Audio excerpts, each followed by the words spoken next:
Hello.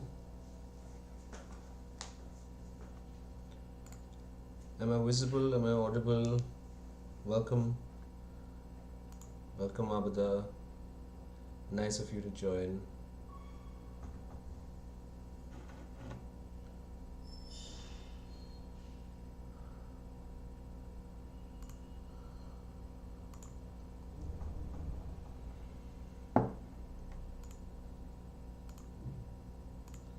Okay, I seem to be. Okay. Thank you, Fermi Paradox, for joining us. Instead of going out into space and finding aliens to resolve the paradox.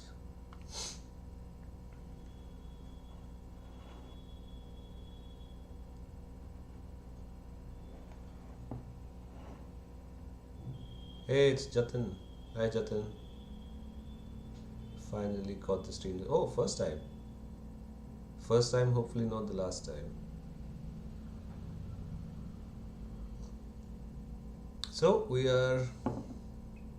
I am planning to rewatch Nero's Guests, which is a classic, amazing documentary. If you haven't watched it before, uh, it's quite a ride. It's quite a ride.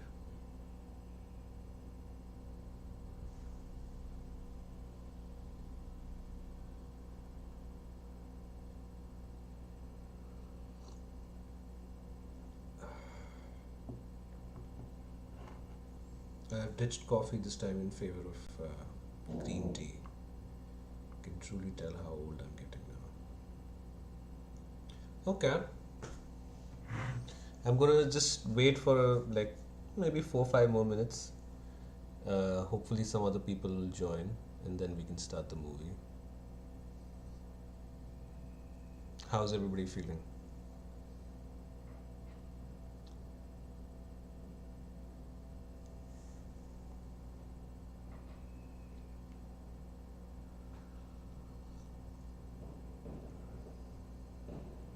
Oh, wow.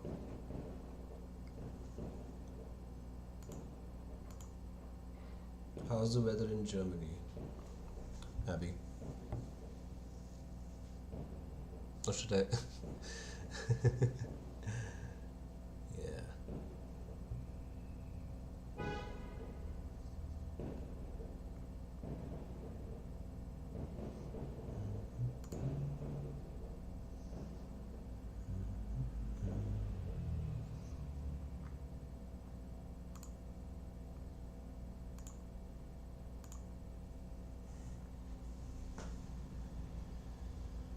So the plan is to. This is not a long documentary. I don't know how much of it we'll watch, and it's very serious and kind of depressing. So it's not very fun, but hopefully we can learn something. And if we get bored or if we've had enough, we can go back to our old favorite pastime of shitting on psycho right wing content. There's no dearth of that. And yeah, that is the plan. Alright, wait another couple of minutes and start. Mm, yeah.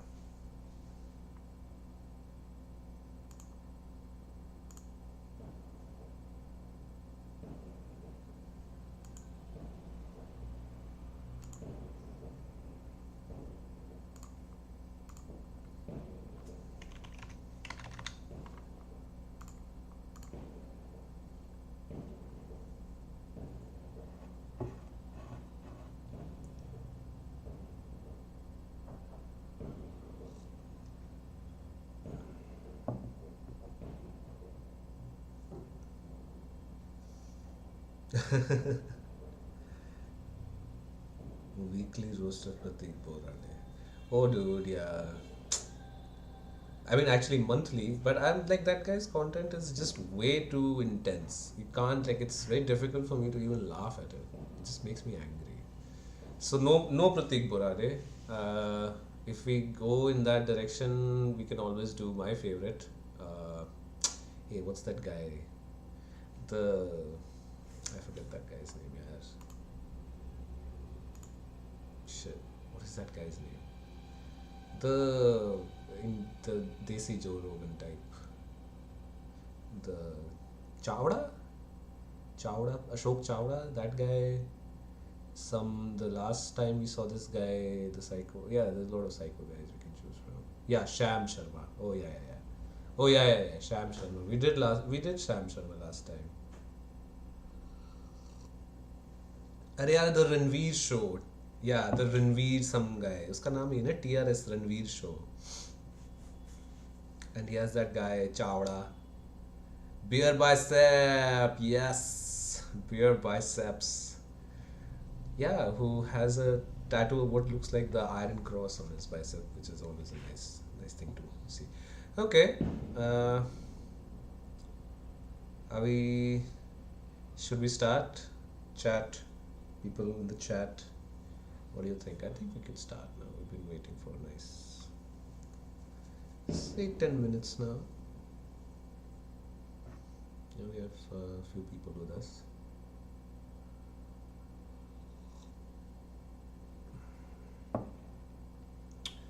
Welcome to any people who have just joined us.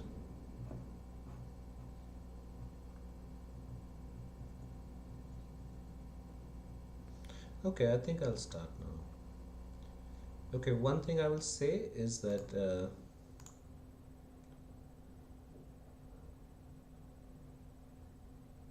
a lot of this movie has to do with farmer suicides and things of that nature. So if you're easily disturbed by that kind of stuff, I recommend not watching along. Watch it later when you're feeling better. Just a little bit of a trigger warning.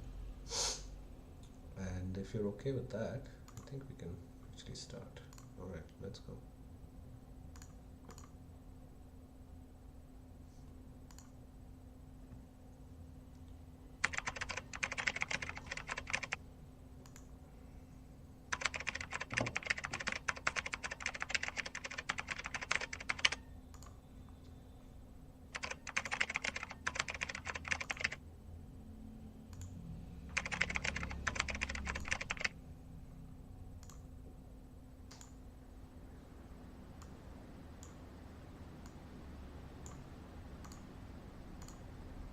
Tacitus wrote Nero and the Burning of Rome.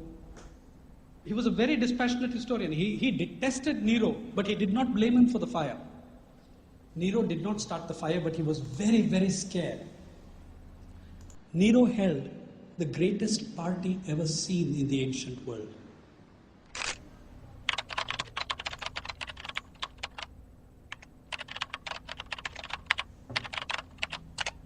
In the beautiful prose of Tacitus, the emperor offered his gardens for the spectacle.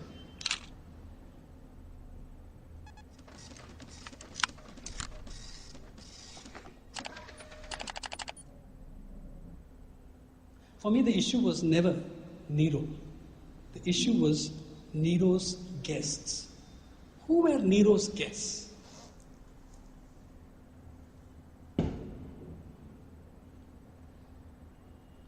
After 5.5 years of covering farmer suicides, I think I have my answer.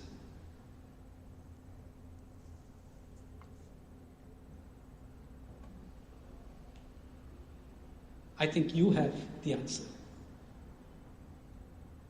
Who Nero's guests were.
Deepa Tembare, that's the name.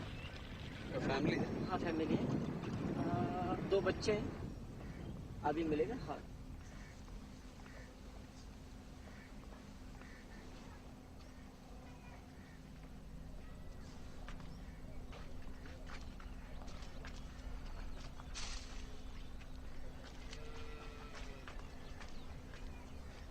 हे साईनाथ साहेब आहे. साईनाथ हे मुंबईचे पत्रकार आहे, इंग्रजीचे. या दीपाबाई. शेखुराव टेमरे। शिकोराव टेम्बरे। और ये आपका पिताजी? हाँ हमारे पिताजी। तो जाति कौन सा? हमारे सी। ये इसका कारण क्या था विष्णु? जो 7 बार रहता खेती का सर, उसपे बोझा था और सोसाइटी का कुछ कर्जा था, बैंक का था। बैंक का कितना? 50 के नजदीक हो गया, कम हो गया। 50 के नजदीक है कम। हाँ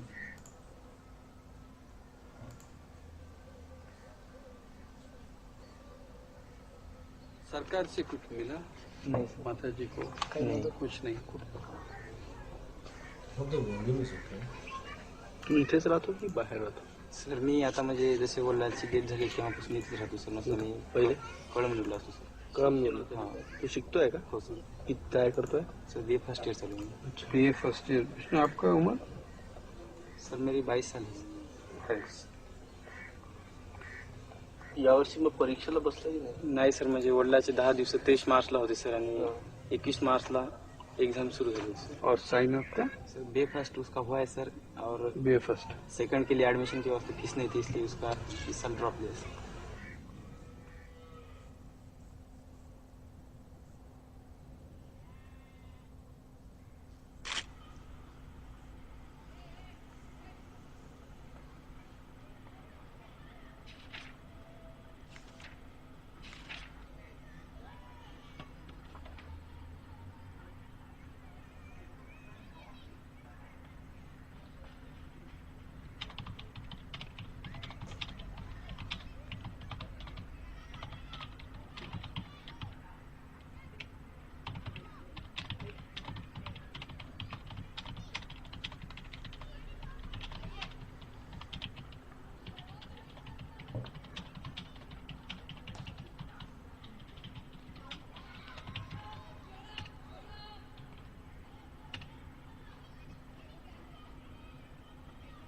No, she's working in the.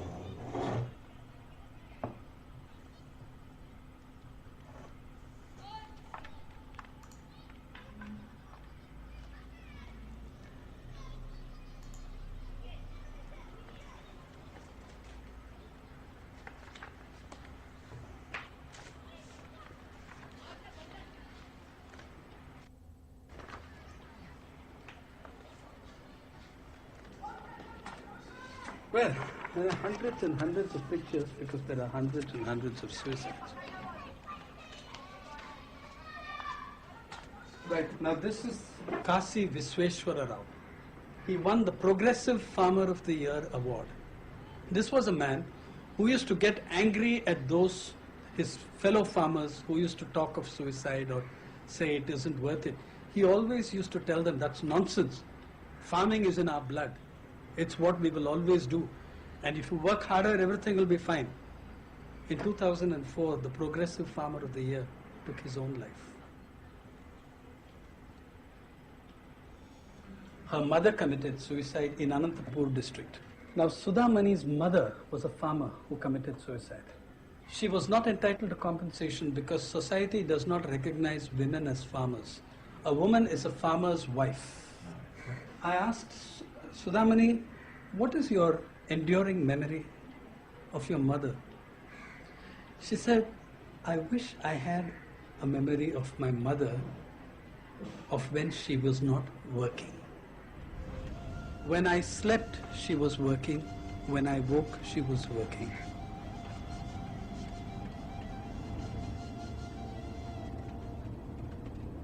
ग्यारह साल के बाद में अब हमको भी नहीं समझ में आ रहा कि अब ये कहाँ जा रहा है। पहले ऐसा होता था कि हफ्ते में एक हाथ किसान अपनी जान देता था। 98 की बात कर रहा हूँ। 2002 के बाद से फिर हर दिन 1-2। अब तो ये हो रहा है कि मतलब अब हमको हर दिन खबर आती है तो हर जिले से 1-2 की खबर आती है। ए भाई, कळम साहेबांचं घर कोणतं आहे? Hey, is this? Wait a second. This is Jaydev Hardikar. ए भाई, Oh, he has also written. I read his book. One second, just to make sure that this is indeed the guy. Yes. Yeah, this is a good book. Ram Rao, Story of India's Storm Crisis. If anybody, yeah. So in my last agriculture video, the opening poem, that the epigraph was from this book. It's a very nice book, and that guy, that person is also featured in this documentary. The poet farmer who killed himself. This is also very nice. Yeah, so check out this book, Ram Rao, Story of India's Storm Crisis. Very nice book. कळम साहेबांचं घर कोणतं आहे?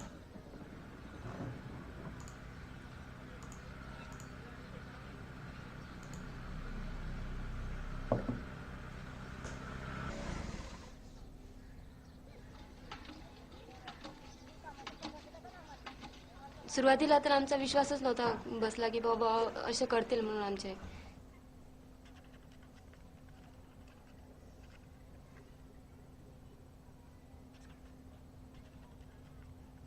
म्हणजे खूप अशा परिस्थिती येऊन गेलेल्या आहेत आमच्यावर, पण बाबांनी असं कधीच म्हणजे असं कधीच असा विषय पण काढला नाही, कधीच काही केलं नाही, पण असं अचानकच केलं नाही.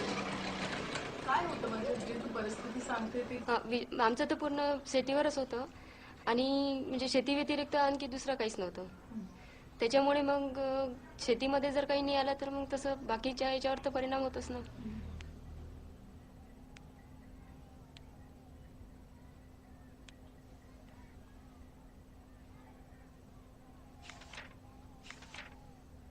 लहानाची मोठी झाली तर असं बॉल येत होते हे तर होतच. तर दिवाळी किंवा असं सण उत्सव असलं तर आपण सगळं घरातलं साफसफाई करतो, तर मग पेटी हे ते पेटीतले सामान कागदपत्र असं व्यवस्थित करतोच आपण. तर आई काढत होती कधी कधी, तर मग बाबांना पुन्हा सांगत होते की हे तुमचे कागदपत्र आहेत, आणखी त्याच्यातले काही काढायचे असले तर काढून घ्या. असं तसं म्हणजे मला तेवढंच आठवते की बा तेव्हापासून हे झालं की बा कविता करतात काहीतरी लिहिले आहे म्हणून याच्यात. तर ती काढत होती, मग बाबा पुन्हा ते जे जे लिहिलेलं आहे ते वाचत होते.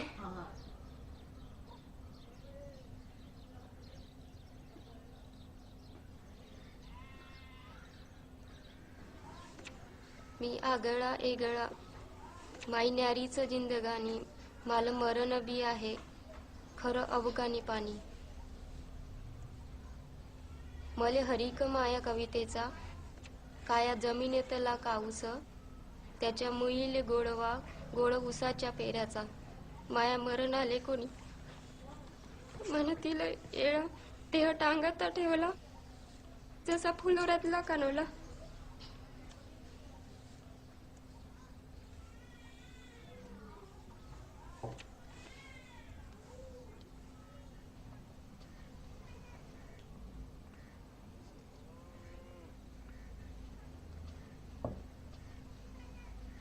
You're looking at someone, you're making eye contact with a woman in this household where there's been a suicide, her husband has taken his life. After doing this for years, you know that she is also planning to take her life.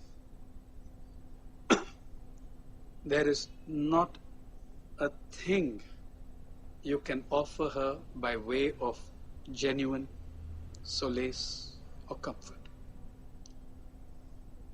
It's when you feel completely humiliated and you also feel that anger that here, the fastest growing media in the world, a politically free media, but imprisoned by profit.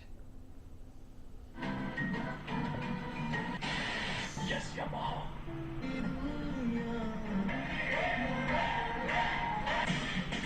We have fashion correspondents, we have glamour correspondents, we have society correspondents. Not a single newspaper or channel in this country has a correspondent working full-time on poverty. Oh yeah. Lakme Fashion Week. The Lakme India Fashion Week was functioning in Mumbai, and you had 512 accredited correspondents covering the event. At the Lakme Fashion Week that year, the girls were displaying cotton gum in Mumbai. 1 hour's flight away in Vidarbha, the men and women who grew that cotton were taking their own lives at the rate of 6 to 8 each day.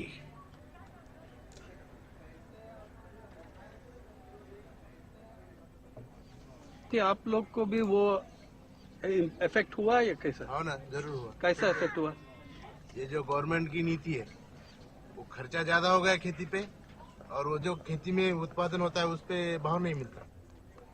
हमारे इधर कोई भी government का मदद नहीं आता है। खत हमारे को महंगाई से दे रहे साहब, और अब सरकी भी महंगाई दे रहे, फवारनी का औषध भी महंगाई दे रहे हमारे गरीब लोग, इसलिए हमारी महंगाई बढ़ गई सब। और हमारे कपास निकलता कम ही, वो कम रेट से भी दे सकते उधर हम, इसलिए हमारे मोल मजूर करके खाना पड़ रहा सब। 2-2 लाख हो गया कर्जा, क्या करेंगे? 1 लाख का बयाना डाले, खत डाल दे, माल हो रहा है 25,000 का, फिर 25,000 घर के लिए सब लोगों को कपड़ा लग रहा है, तो फिर देना क्या, खाना क्या, ये मुसीबत हो रही है यहाँ। 6-7 वर्ष झाले मी शेती वाहतो. काही म्हणजे कोणता उद्योग किंवा नोकरी न मिळाल्यामुळे मी शेतीच्या उद्योगाकडे वळलो. तर तेव्हापासून तसं मला आठवत नाही की मी चांगलं गावकऱ्यांना कोणा वेळेस जेवण दिलं असेल किंवा माझ्या मुलासाठी किंवा घरची आर्थिक परिस्थिती सुधारण्यासाठी चांगले कपडे किंवा कधी मार्केटमध्ये जाऊन आज खुशीने पत्नीला एखादी साडी किंवा माझ्यासाठी स्वतः चांगले कपडे घेतले असेल, अधिक असं कधी आठवतच नाही शेती केली तेव्हापासून.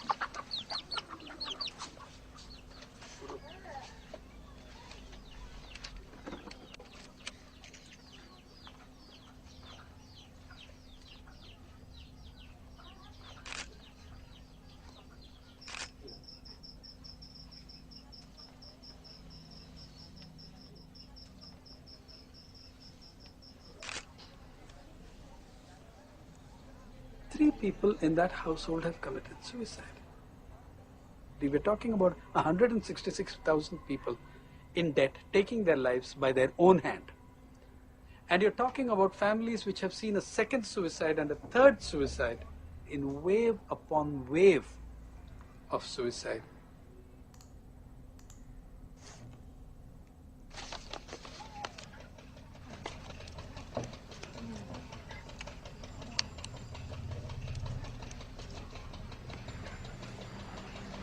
I remember his eyes.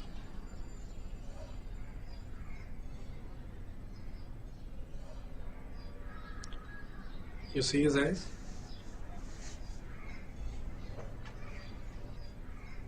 Just those eyes. Again, wearing his father's clothes, who committed suicide. I'm tired of telling you the reasons. You can see in his eyes that he's really scared. He's been pitchforked into a position of responsibility he's not ready for. Look at his mother sitting next to him. Just look at what her body language tells you. I remember this guy's eyes every time. I remember his eyes. I see a kid trying to be a man whose eyes show you how scared he is.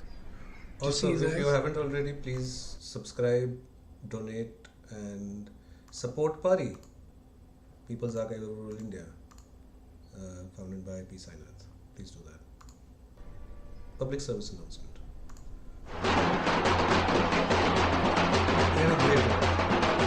एक किसान बता रहा था, बोले आत्महत्या चालू है, बोले ये बंद नहीं हो रही, बोले ये अब क्या करने का, बोले कुछ तो भी करो, बोले आप रास्ता बंद कर दो, बोले इतने लोग मर रहे, बोले वो कोई उसका केयर नहीं ले रहा, बोले और ऐसे चलते रहेगा, बोले ये बंद होने के लिए एक ही है, बोले रास्ते पे आके बोले मार डालो, फिर बोले या तो रास्ता बंद कर दो.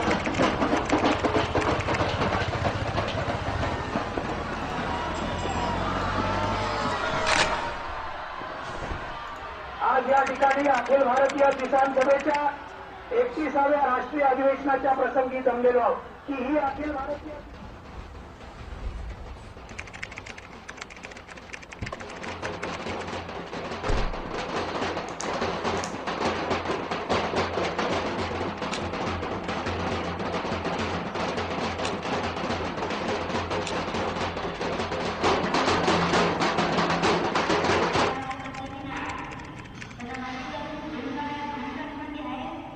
मला सरकारचा काही मिळालं नाही.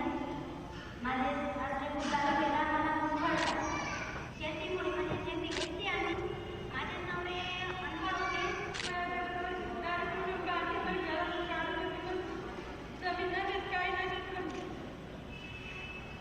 किसान हो गए, हमने कौन सा पाप किया? हम पर कोई ख्याल नहीं दे, कुछ भी कोई हमारा ध्यान नहीं देते, कोई हमारी हाथ नहीं सुनते। कुछ ना कुछ आपको करना होगा, नहीं तो ये आत्महत्या होने वाली है।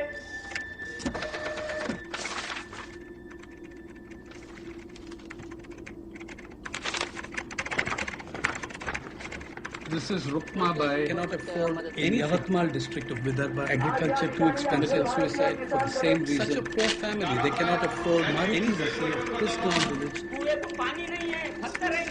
Suicide for the same reason. Harassment by money lenders. Agriculture too expensive. No credit from the bank. Crash. That's his young wife unable to feed his family. हमारे कोई भी गवर्नमेंट मदद नहीं आता।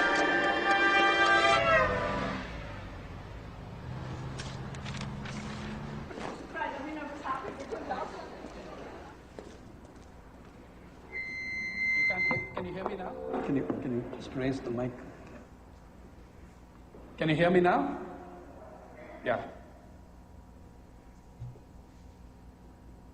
I was speaking just before the budget in Delhi, and a friend of 25 years came up and said, I have only one request. For God's sake, say something positive. So here it goes. Yeah. There are 311 rupee billionaires in India, according to the Business Standard. The Times of India has discovered that India ranks 4th in the World Happiness Index. And this year you're going to have 2 fashion weeks because Lakme and India Fashion Council have split. The good news is that poverty is back on the front page thanks to the Hindustan Times. I have this item, I don't have anything by which I can show it to you. The Hindustan Times held a national and international conference in Bombay on luxury, where the millionaires who sell branded luxury products showed up. One of them is a sheikh from the Emirates, who, when he went on, somebody mentioned the word poverty. This is a conference of millionaires who push luxury brands. And he broke down and wept because he said, I cannot stand the word poverty. You can see him crying. And the headline of the first lead on the story is, Share of Luxury for the Poor. When the sheikh began to weep, luckily, Commerce Minister Kamal Nath was present to console him. He pointed out to the sheikh and to the audience that luxury is not only about rich people. The more luxury there is, the more poor people will benefit, because you see, if you drink so much more champagne, someone's going to get some work somewhere. It also says that this was the most moving point of the luxury conference, and the audience gave the sheikh a standing ovation, many of them in tears themselves. Hindustan Times have done this. The next day, the Times of India had Rahul Bajaj on the edit page, declaring that the whole approach to poverty was nonsensical. The heading of that piece says, government must help the strong to help the weak. Because the old strategies of trying to help the poor are all stupid. They've all failed. So you make the rich amongst us really rich, and you see, when the table gets that loaded, something has to fall off. Trickle down.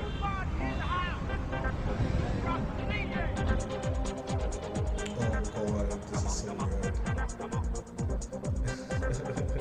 It's in mid-2000s Bombay fashion party.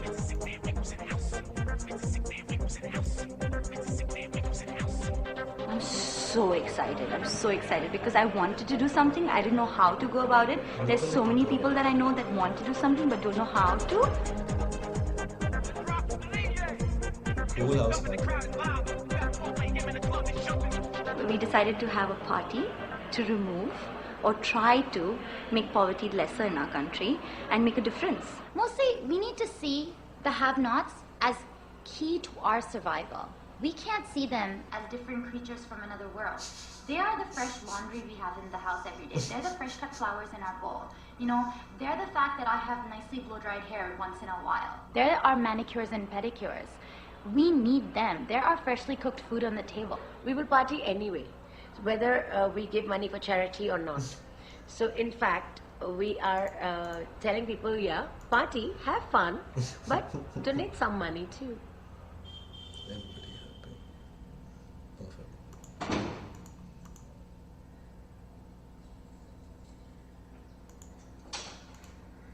That was a very weird segment.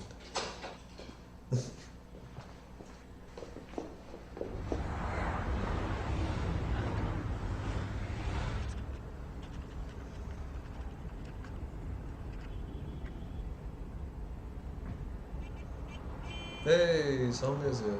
So you had all this good news. I unfortunately have to tell you that I'm coming from Vidarbha, the heart of Maharashtra's cotton economy.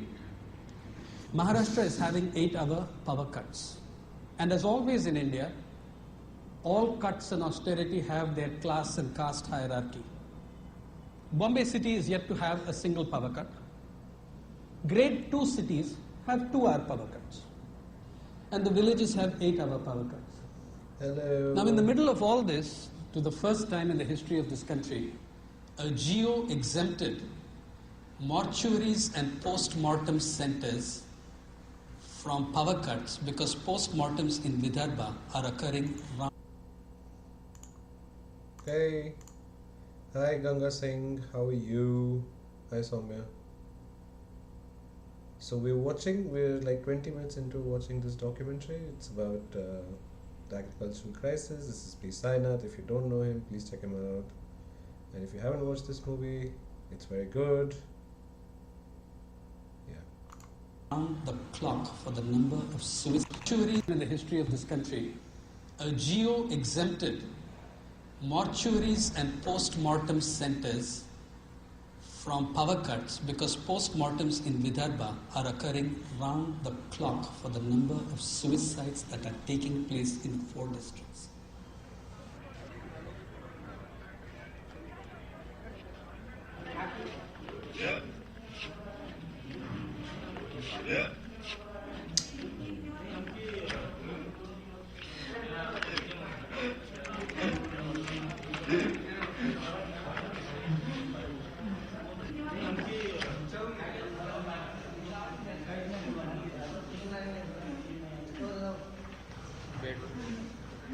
क्या bed और क्या है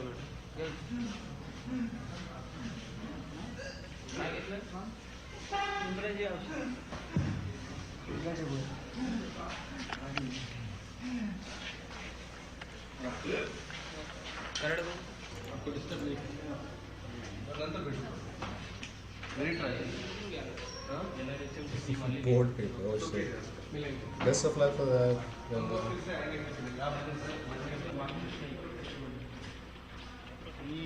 national rural health mission देखने के लिए आया और जब हम बात कर रहे थे उसके बारे में ये पेशेंट आ गया इज लकी इज ब्रदर्स वगैरह thank you doctor okay sir bye Oh, the classic old school Innova, the first one. This is like mid-2000s.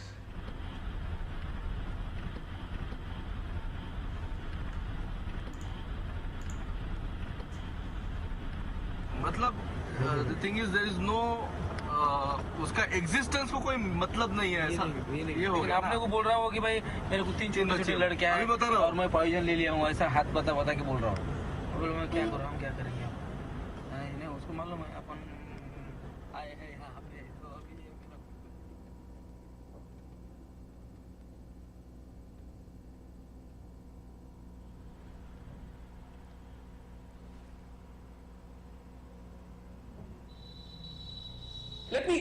Let me simplify things to the point of taking risks. What is this agrarian crisis? 5 words. The agrarian crisis. What is the agrarian crisis? The drive towards corporate farming. That is the agrarian crisis. How is this agrarian crisis operationalized? 5 words. Predatory commercialization of the countryside. What does it achieve? 5 words.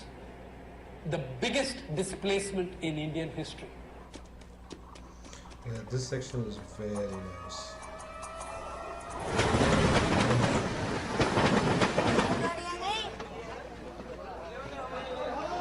Daily short distance migration.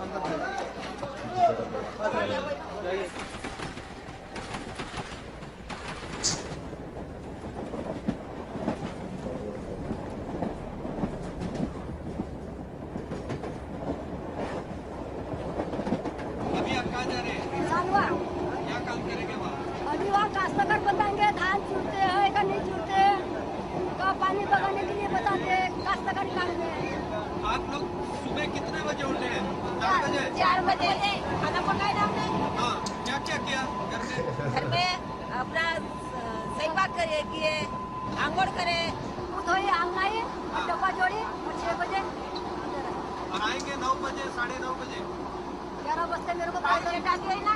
11 बजे जाएंगे और काम है ना घर में? नहीं, खाना खाते सो जाती हूँ। और 4 बजे उठो, खाना बनाओ, इधर आओ। बच्चे कितने हैं आपका? 2 लड़का 1 लड़की है। और मेरा एक लड़का है, 6 साल का है मेरा लड़का। 5 लड़की और मैं। उसका एक लड़का है।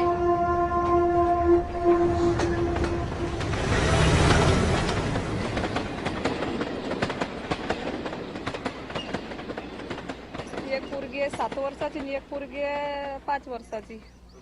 तुझी भेट केव्हा होते? आमची भेट केव्हा आता उठतील ते 3 वाजे उठतील तेव्हा भेट होईल. तेच तर. तो घर में सिर्फ 4 घंटे 5 घंटे रहते हैं. तेच तर बाबूजी 5 घंटे नाही तर का झोपले मुलं बाल राहते कोणा वेळ बोलायला बी नाही भेटत घाई घुई येतात तर. मग इकडनं उतरल्यानंतर जायचं का मग? पैदल.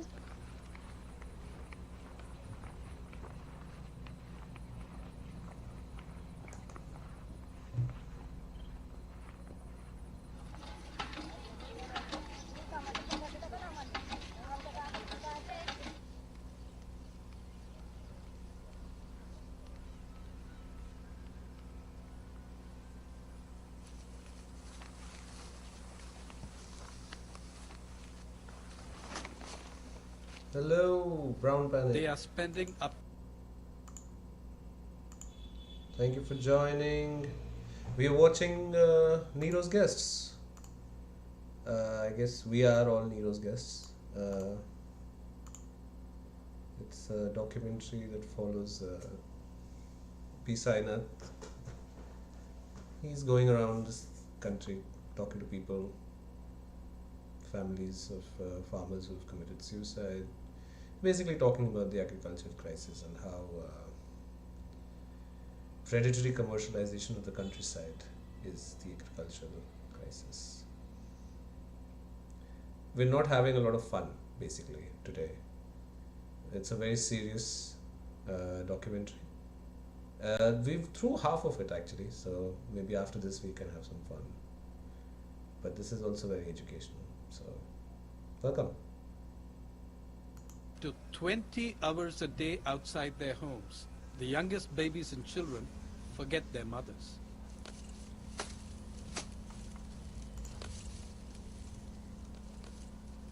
The cruelty of what is going on is what is the most astonishing part of it. People coming out of fucking London School of Economics, who don't know their ass from their elbow, assholes from the Harvard School of Development Studies, nice. Kennedy School studying development, sit as consultants with, 3-piece suits somewhere and make decisions for farmers whose lives they know nothing about, whose work they know nothing about. Nice.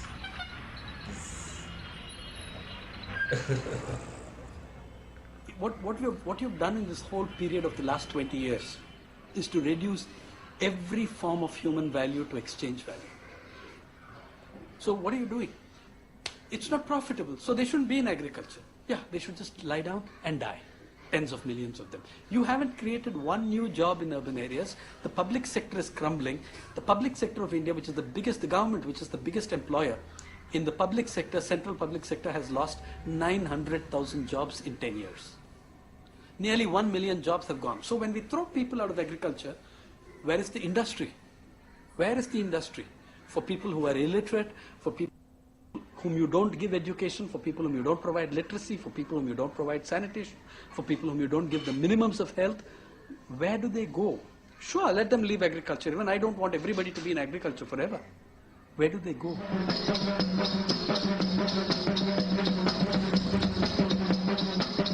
Millions have left their homes and villages, heading for the towns as employment in rural India has reached its lowest ever since we started keeping data. The 90s were the first time in your history, since the Green Revolution, the rate of growth of employment fell below the rate of growth of the population. Millions have left the villages as a consequence, searching for jobs that are not there. Countless thousands of families have broken up in the process as different members of families have gone to different venues looking for work. For the first time in the 90s, in the history of this country, for the first time, the Supreme Court pulled up 6 states over hunger deaths, for the first time resurfacing since the 1943 Bengal famine.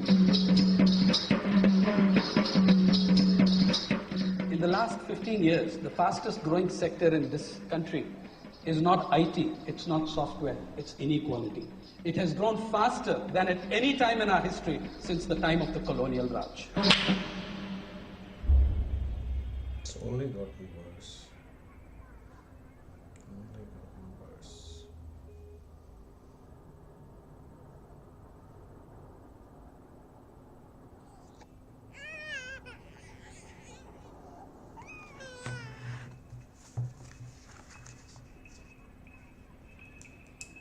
If you look at the Food and Agricultural Organization's report, State of World Food Insecurity report, between 95-97 and 2000-2002, hunger fell in Ethiopia and rose in India.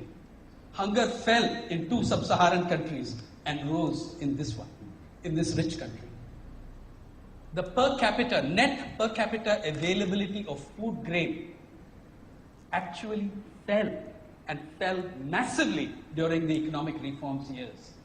There's been a severe, acute compression of the diets of the poorest Indians. Just to plug in my own video on that, check out that video on diets and nutritional consumption. The Myth of Falling Poverty, I think it's called.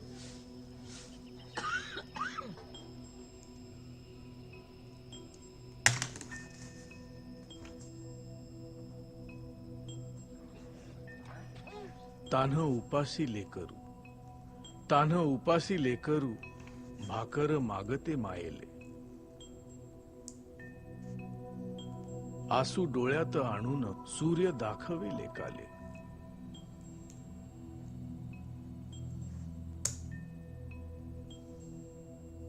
कवा दसील व my Bhaker आम्हाले खायाले कवा दसील व my Bhaker आम्हाले खायाले रात पासून नाही जेवलो भूक लागली पोटाले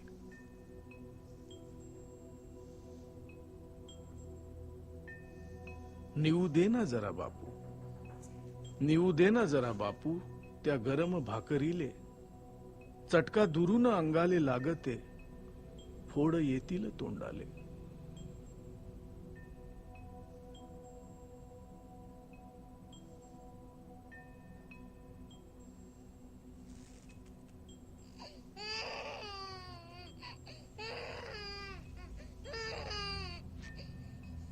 आभाईचा गरम सूर्य डोंगरा आड गेला वाट पाहून भाकरीची ताना उपासी झोपी गेला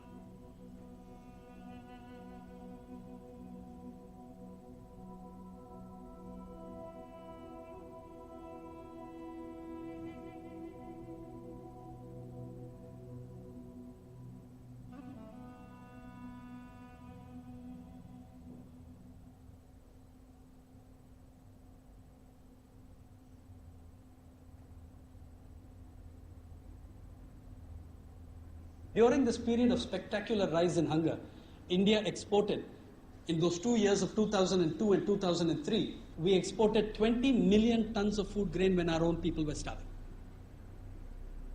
We exported food grain, for instance, at 5 rupees 45 paise a kilogram, while selling it to poor people in our country at 6 rupees 40 paise.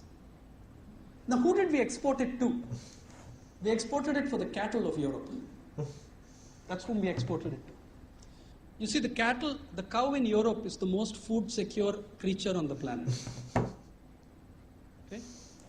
About $2.7 per day is spent on its food security. So you see, when my friend Vijay Zavandia, who is a leading agricultural thinker of Vidarbha, was asked by a young journalist friend, Mr. Zavandia, what is the dream of the Indian farmer? Zavandia replied without hesitation, The dream of the Indian farmer is to be born a European cow.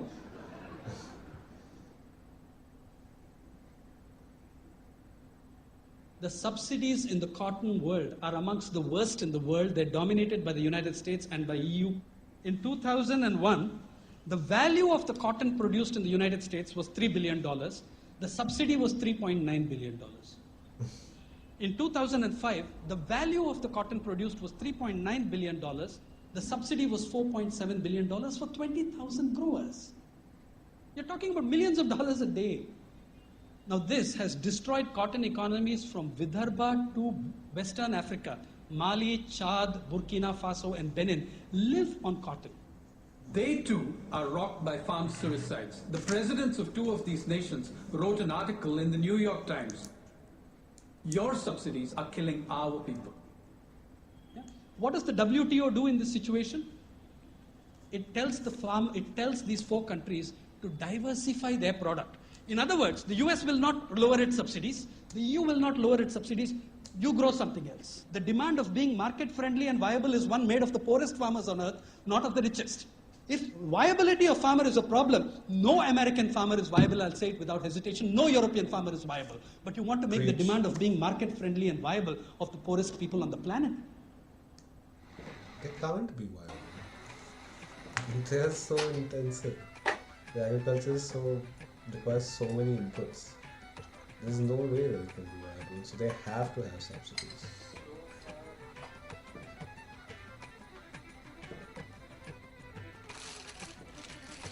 Is it as good coffee as in California, for example? California doesn't grow coffee. No, but you are drinking. What is coffee? First of all, I'm trying to tell you that you fuckers don't grow coffee. You don't grow coffee. You get it from the third world. The West wants us to grow products which don't grow in their climate. Then the world is not drinking Indian coffee if it's good. Eat the Indian coffee. You didn't hear me. I'm trying to tell you that Indian coffee is consumed largely in Europe. The money is not in the coffee. The money is in the value added. Okay? In the processing. Now, if you try doing your own processing, I boycott you. I say your quality of processing you can't do. Only us Europeans and white guys with blue eyes and blonde hair. You guys would be alive if it were not for the third world. Your food comes from here. What do you guys grow in Finland? What do you grow? Oh, come on, we have potatoes, we have bread. Why don't we just eat those and stay at home?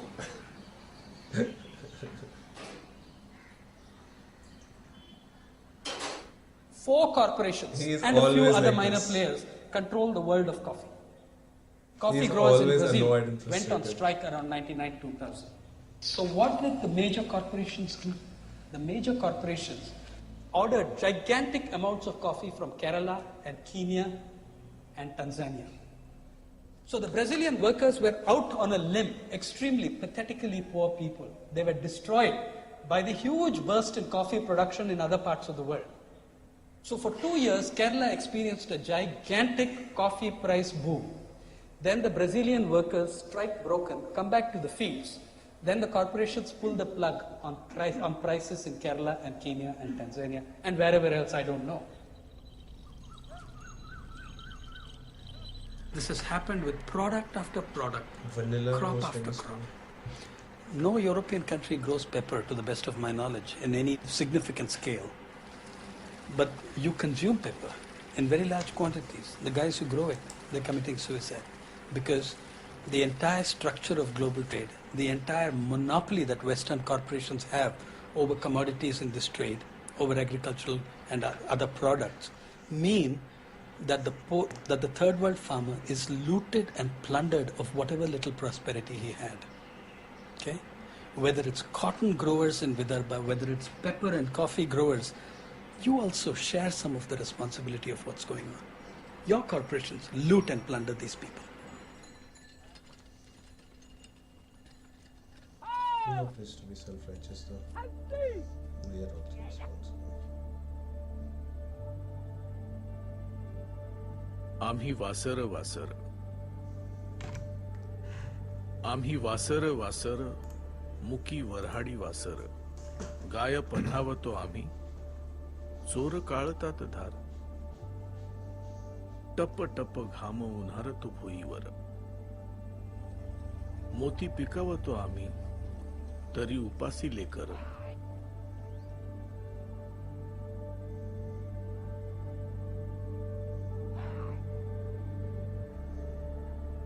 कापूस पिकवतो आम्ही घामाच्या पाण्यावर. 17 गाठी लुगळ्याले आमची फाटकी धोतर.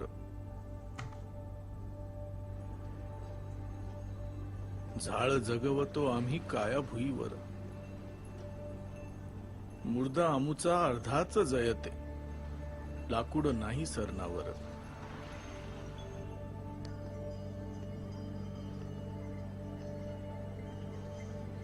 Does he talk? Yeah, he should have. I don't think there's any mention of like BT cotton and stuff. And this has to be mentioned that this is happening in the background of like the introduction of BT cotton, like this entire movie centered on Vidarbha. नातेल बैला परी आमुचे दुसऱ्या हाती दोर. Monsanto's BT cotton, and it's देला touted as a हिसका huge success जात्याले story. by the way. तरी रगत आमुच सांडणार. Sorry for speaking over the time.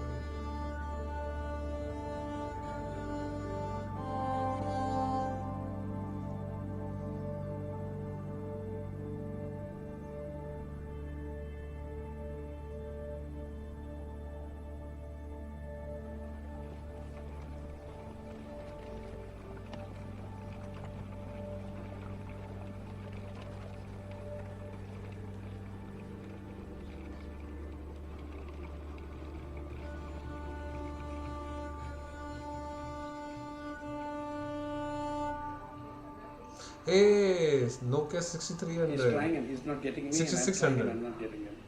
Wow. This is. District Agricultural Officer in Varda.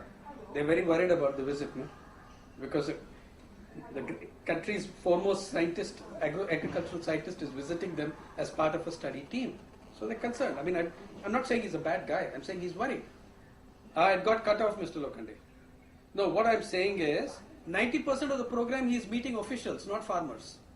You see, he's going to APMC, he's going to the biopesticide lab, he's going to the CCIR, he's going to the collectorate. Many of the meetings are not with farmers. He should see the household of Mr. Shamrao Katale, because now my suggestion is, on the way we go to Ashti, and we can say hello.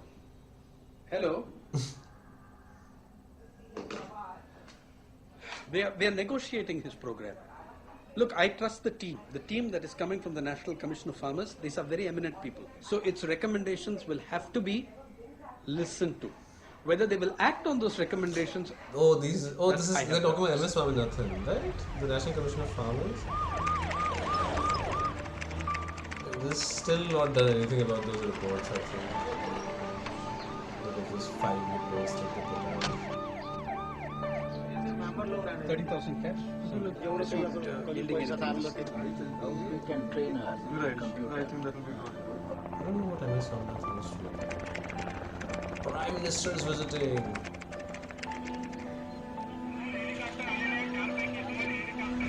MTV वाले भी आ रहे हैं, क्या बात? Finally. अरे मणि शंकर अय्यर से. Oh, UPA 1, UPA 2 days. This seems like a different country. Understand this, when inequality deepens in society, the farm sector takes the biggest hit. I have covered farmers who have committed suicide because they could not get 8,000 rupees at a decent rate of interest in 2003. Oh my God. 2004. Baby-faced Rahul Gandhi. And then I have gone back to my house as an urban middle-class professional, sir, and got a letter from my bank offering me Mercedes-Benz at 6% interest, no collateral required. What kind of justice is there in that society? No justice. What kind of justice is this? We suck, brother. Oh, I want to look. I want to just go back and like look at baby-faced Rahul Gandhi for 1 second. Oh God. Early 2004. And then I have gone back to my house as an urban middle-class professional, sir, and got a letter from my bank offering me Mercedes-Benz at 6% interest, no collateral required. What kind of justice is there? What kind of justice is this? Oh shit. Whereas now he's like full. Now though he's become a Shiv Bhakt version. Rahul Gandhi. अरे नहीं वो marks version नहीं है वो like बाबा version हो चुका है बाबा हो चुके हैं वो अब.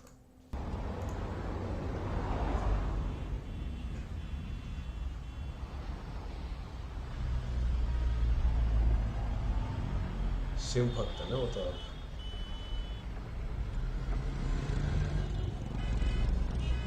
There is no sphere of activity in this country in which the rich are not subsidized. You give $5 to the poor, you call that a subsidy. You give 5 million to the rich, that's an incentive. The richer you are, the bigger the subsidy you get, or rather, the bigger the incentive you get. Just within the budget, we're giving the Indian corporate sector concessions, freebies of $6 million per hour. Outside the budget, we give them free lands, subsidized electricity. We exempt them from a range of municipal taxes. Look at Mumbai. Most of the electricity in this city is consumed by the malls and the multiplexes. A 20-minute power cut in the main Mumbai, you can give 2 hours of electricity to all the troubled districts of Vidarbha. But that's not going to happen because you can't take away 20 minutes of power from the beautiful people and their malls and their multiplexes. Look at the hospitals. Look at Leelavati. Oh, the book about the independent, the freedom fighters, right? The lesser known, like, isn't that what his book is about? The last generation of those people who are still alive. Huge amounts of public land transferred to them on the ground that 30% of their beds would be reserved for the poor. This has never happened in theory or in practice. Do you know what the Standard Chartered Bank has been paying for decades for occupying 3,600 square yards of some of the world's costliest real estate? Less than ₹1 per square foot.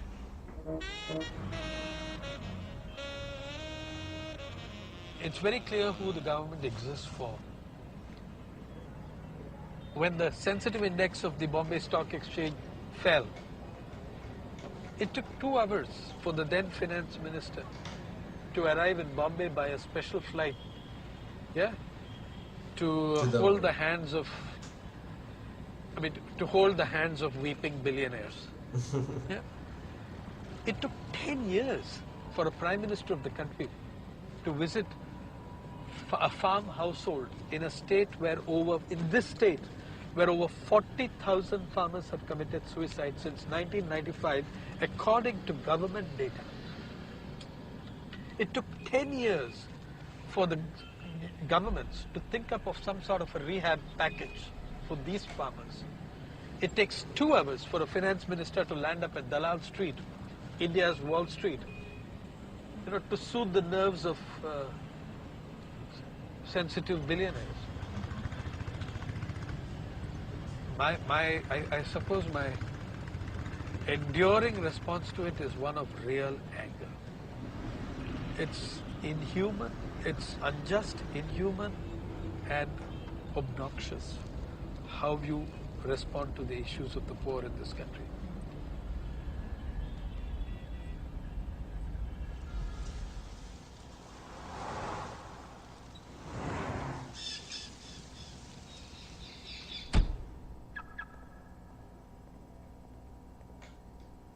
One concluding little story. When I joined Jawaharlal Nehru University in 1977, as a student of history, I read Tacitus. Tacitus wrote Nero and the burning of Rome and the annals of Rome. Tacitus said, he was a very dispassionate historian. He detested Nero, but he did not blame him for the fire. Nero did not start the fire, but he was very, very scared. And therefore he had to distract the masses. Nero held the greatest party ever seen in the ancient world. In the beautiful prose of Tacitus, the emperor offered his gardens for the spectacle. Everybody who was anybody in Rome was there at this party. The senators, the nobility, the gossip columnists of that time, the page 3 people, all of them were there. Now they had a problem, and you can read it in Tacitus. The problem was one of lighting. In that huge garden, how did you create the illumination necessary for such a gigantic party? Nero solved it. He brought many criminals and prisoners and burnt them at stake. In the beautiful prose of Tacitus, they were doomed to the flames, thereby to provide the nightly illumination.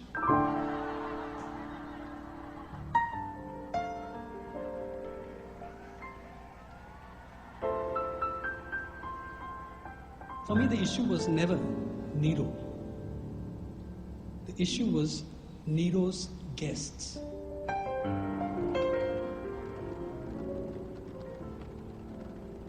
Who were Nero's guests?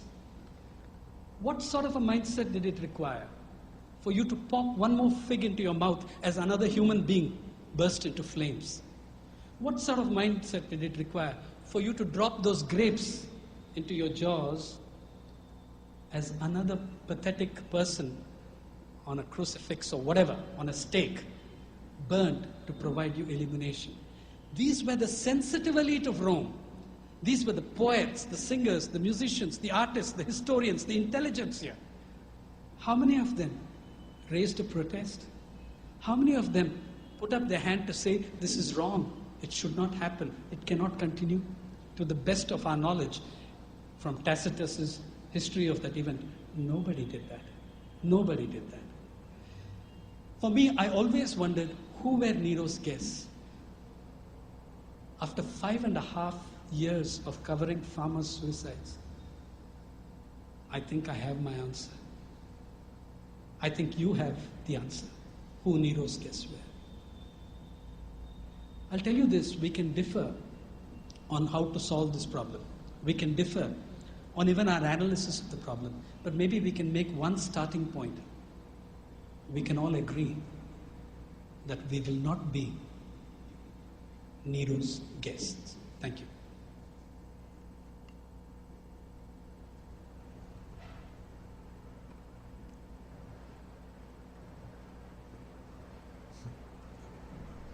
There are a number of other questions, but we have totally run out of time. I'll hang around individually and try answering. I'll have to request people to speak to Sainath.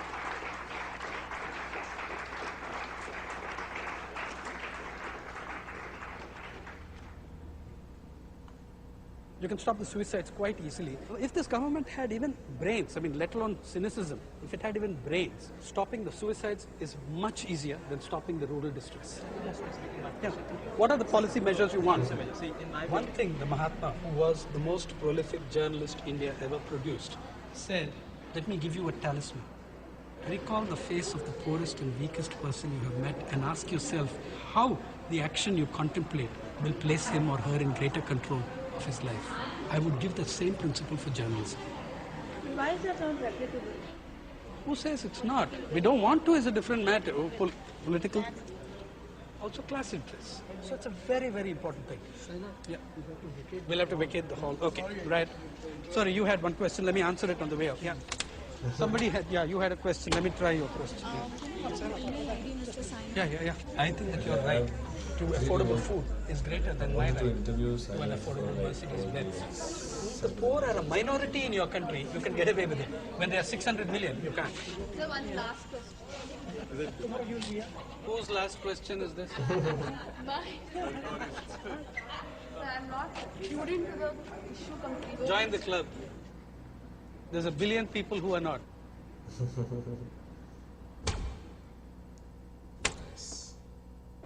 There you go.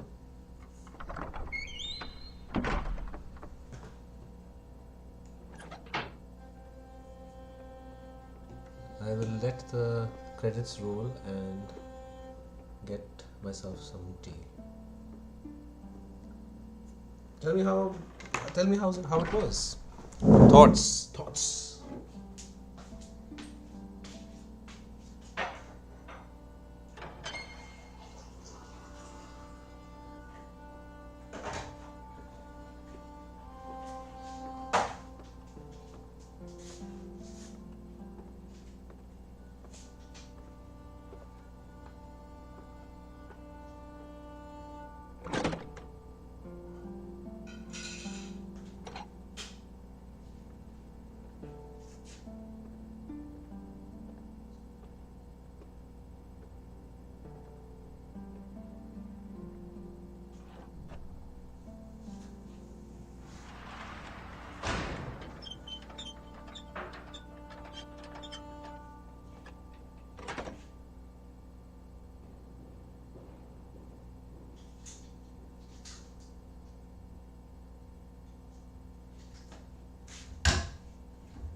Hey, thank you, Fermi Paradox. I'm glad you liked it.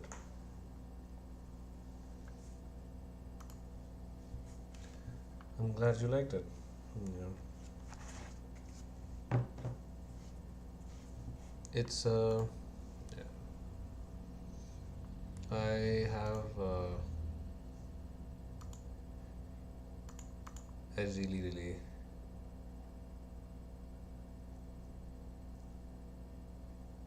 yes, you should watch it, Ganga. It's okay. You can watch it later. It's there. Oh yeah, I mean, see, the thing is, it's the situation as far as I understand is in terms of so after all of this, this whole thing of like farmer suicides became such a thing. So I think since 2016, like we don't even so all of these figures, these government figures on the number of suicides we used to get from the NCRB, the National Crime Records Bureau, who would put out this yearly report, and you can it's collected from each block and each thana and each district and everything, and they're all compiled. So they basically changed the methodology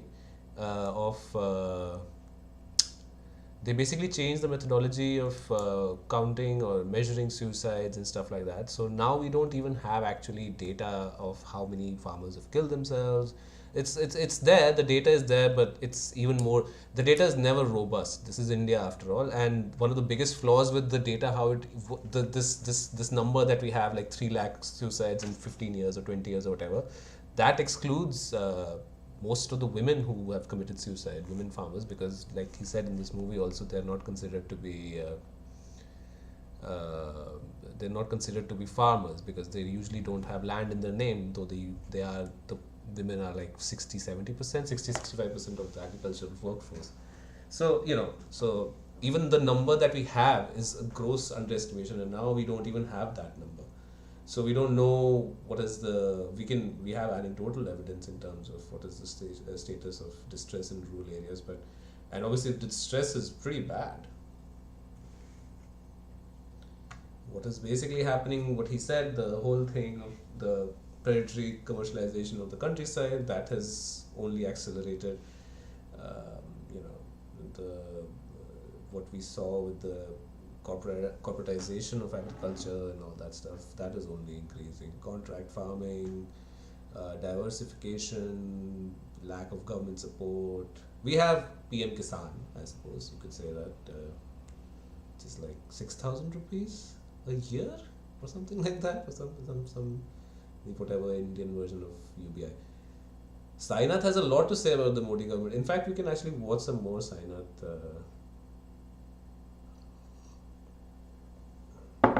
Yeah, let me put on some recent Sainath speeches. It's always a joy. I basically, the reason why I even attempted to become a journalist was because I was a huge, and am a huge fan of Sainath. Okay, there's a lot.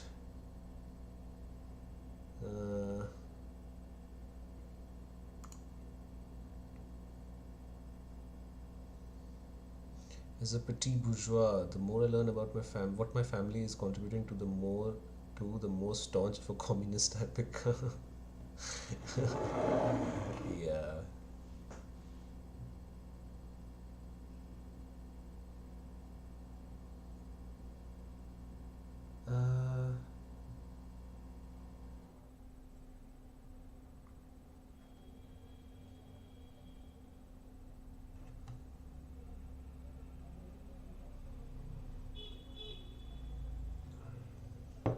There's so much.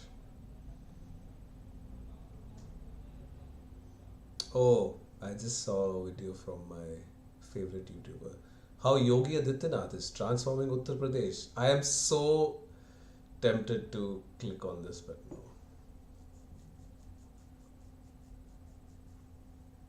So tempted. Okay. We can go for some of the recent. This is 4 years ago. I want to see. Okay, understanding. Is this a. Okay, this is a podcast. Okay, this is from 2 months ago. India in the age of inequality. Oh God. Okay, let me reduce.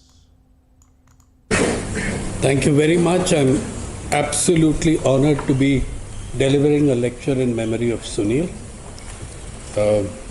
It really is an honor, and I prefer this. Yeah. Keep it close. Yeah, okay. It really is an honor, and I thank the organizers for asking me to do this lecture. It's also great to be back in JNU. Yes, as Mohanty said, we were contemporaries. There are others from that time I see, contemporaries sitting here.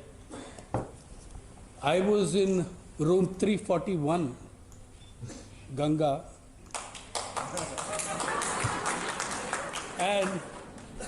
And in room 330, look, in those days, Ganga was a men's hostel.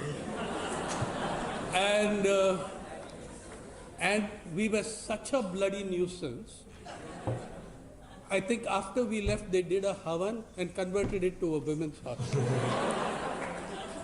But I'm told, I'm reliably assured that they did not get the, quiescent obedience that they wanted. I'm glad. I think it has something to do with that hostel. I was in which Babaji are you talking 341, and in room 339 was occupied by a harmonium to which was attached one Shubhendu Ghosh. Anyway, it's great to be back there. I last was here in a public lecture at the time of Kanhaiya's arrest in 2016.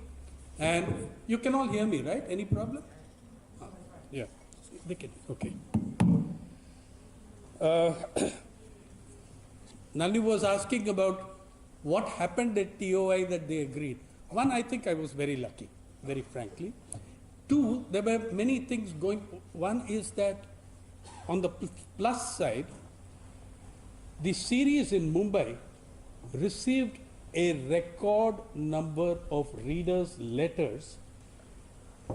A owner of a small lock shop in Aligarh in 1993 was sending 5,000 rupees in the mail for a toddy tapper in Tamil Nadu.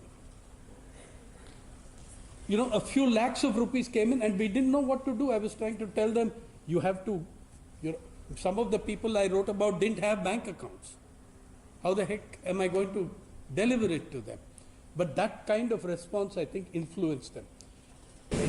And in the time, anything, any page you opened, you know, Miss World would be opening a health clinic or giving away the prizes at a sports function. You know, it was every, and then I remember at that time there was a talk about a couple of aspects of it which I think I have numbers. Oh, the last time I spoke in 2016 at that sit-in, I also spoke on inequality, and I was just thinking today that all the numbers have trebled, some of them have quadrupled.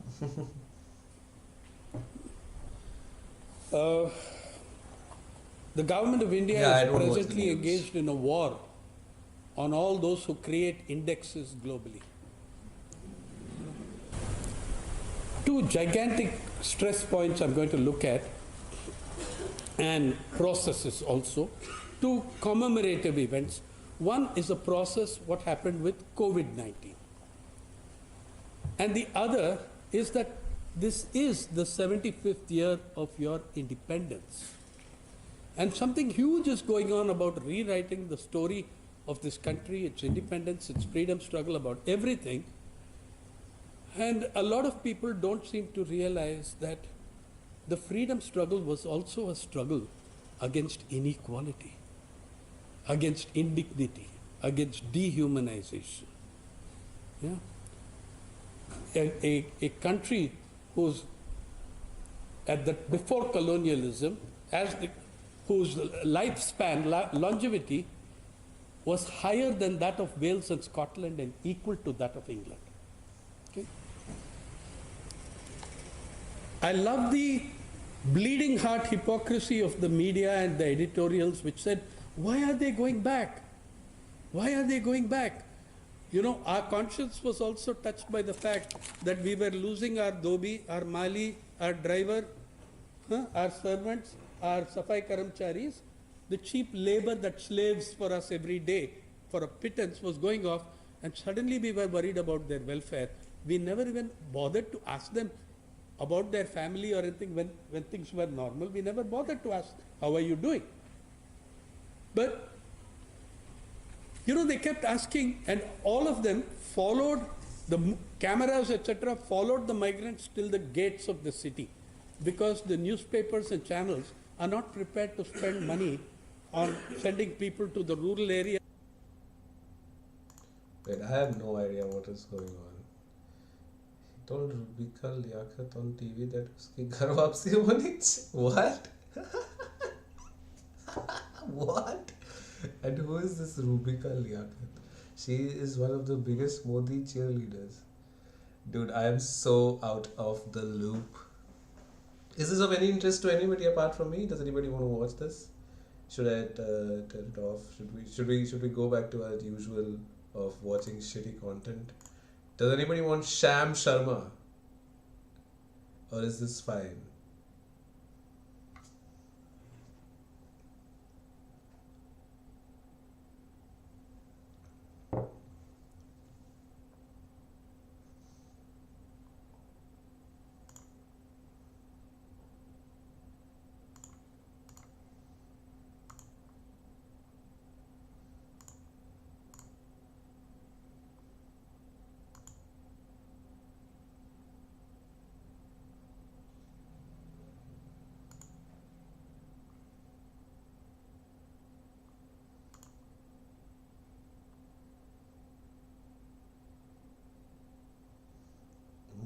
Bageshwar Dham for Man Ki Shanti. Yes, to the villages to see what's happening. I'll continue. Yes. We are the People's Archive of Rural Sham Areas. Sharma for the lols.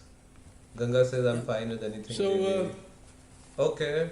our reporters from Chhattisgarh. I need one more person to voice their opinion on what you want to do, whatever they say.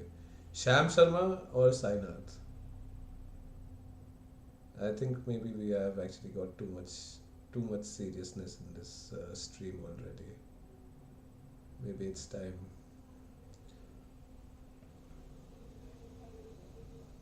What do you think, Anak? I think you've not voiced your opinion.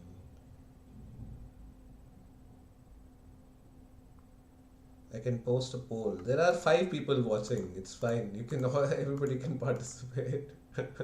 There are literally just 5 people watching. I say I would want to post a poll. Okay. Okay. Yeah, I am posting a poll now. Should we watch Sham Sharma? Okay. This is the first time I've posted a poll. प्रखर के प्रवचन interviewing Vivek Agnihotri. What is that? Oh my god. Okay. Okay. It's 60-40 in favor of Sham.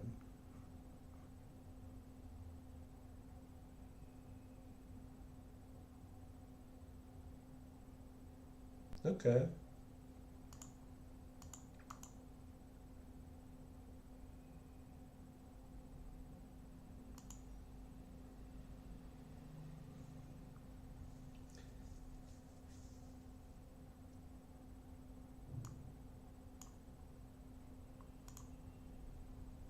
Okay, I think it's fairly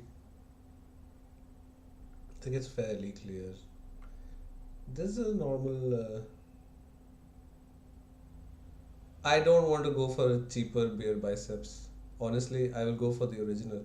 Oh shit, it's 50-50. It's 3 and 3. Oh no.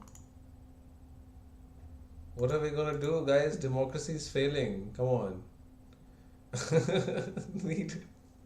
I need somebody to veto. There is a veto. I am the veto. Is there anybody else who's still not voted? How do I check? Has everybody voted? There are only 4 people on this stream. How are there 6 votes? Oh no. You don't need self-help books, dude. Okay, fuck it. I'm ending the poll. I am watching Sham Sharma. No, I am watching Sham.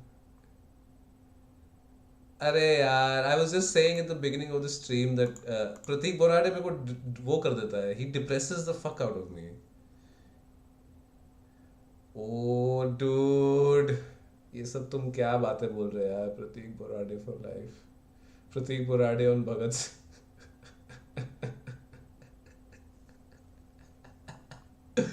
वो depress कर देता है मेरे को यार. Actually this Borade wala, the Bhagat Singh thing I've been hearing about it a lot. Everybody's been. You watched Run there? Oh yes, you watched Run. And did you relate to the dad or the kid? क्या भगत Singh ji communist थे? Bhagat Singh ji communist और nationalist? Prateek speaks. This is the video, right? Wait a minute.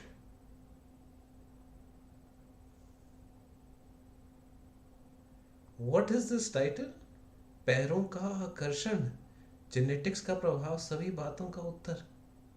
What the fuck? Why am I back to fucking Pratik Borade, dude? I vowed. मैंने कसम खाई थी कि इसका content नहीं देखूंगा मैं.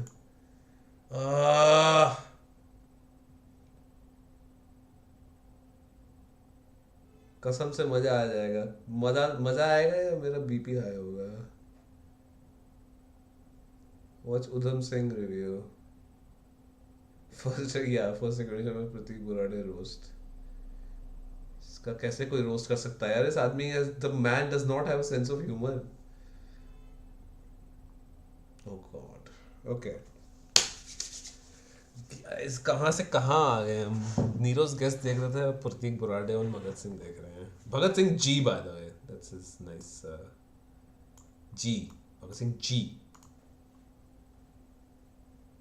Okay okay, let's do it. दोस्तों आखिर में मैं एक बहुत ही महत्वपूर्ण बात आपको बताना चाहता हूँ।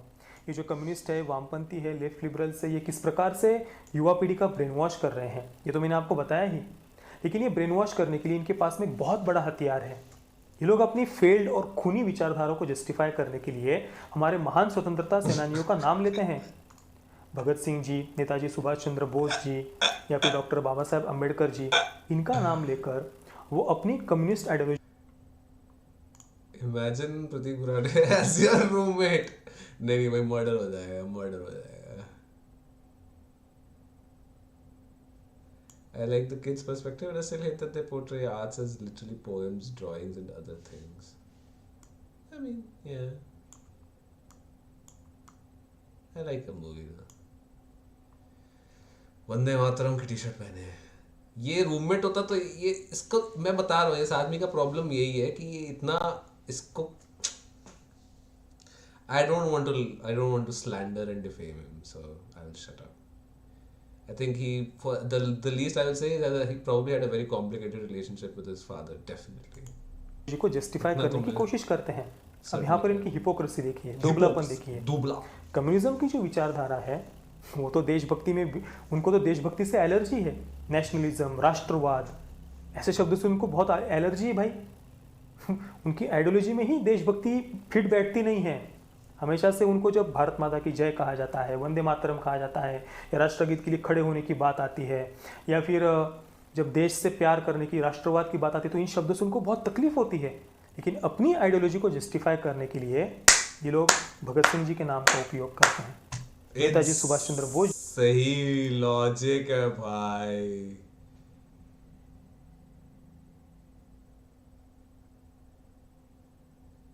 आईआईटी में होगा तो भाई, आईआईटी में तुम्हारा होगा क्यों, पहले तो बताओ। कम्युनिस्ट हो तुम, कम्युनिस्ट लोगों का नहीं होता है आईआईटी में। क्या बढ़िया लॉजिक निकाला है ऐसे। जी के नाम का उपयोग करते हैं और इनको सबसे बड़ी तकलीफ देशभक्ति से ही है। इतने बड़े तो ये दोगले हैं। दोगले यानी ये लोग खुद देशभक्ति के विरोध में हैं और अपनी आइडियोलॉजी को जस्टिफाई करने के लिए इनको देशभक्तों का ही सहारा लेना पड़ता है। इससे बड़ा दोगलापन, इससे बड़ी हिपोक्रेसी क्या आपने कहीं पर देखी है? ये लोग कहते हैं कि भगत सिंह जी ने एक किताब पढ़ी थी लेनिन के ऊपर शायद।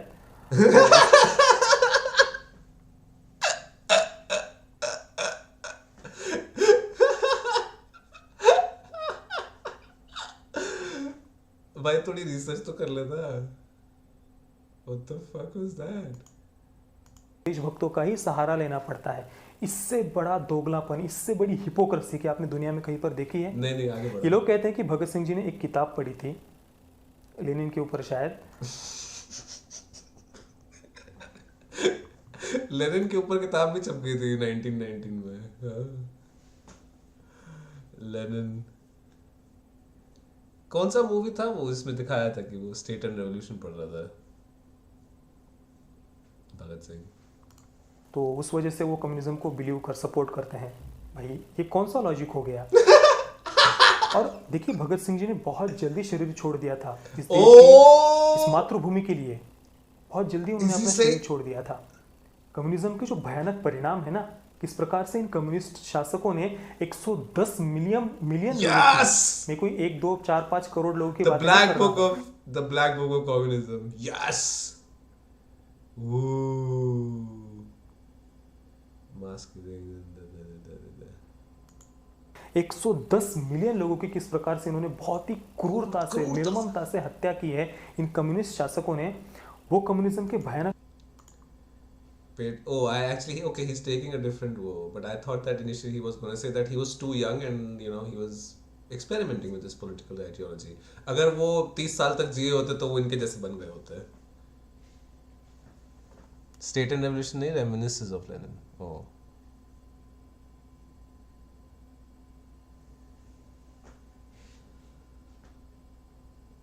एक ही किताब पढ़ी थी इन्होंने। परिणाम उसके बाद ही दुनिया ने देखे।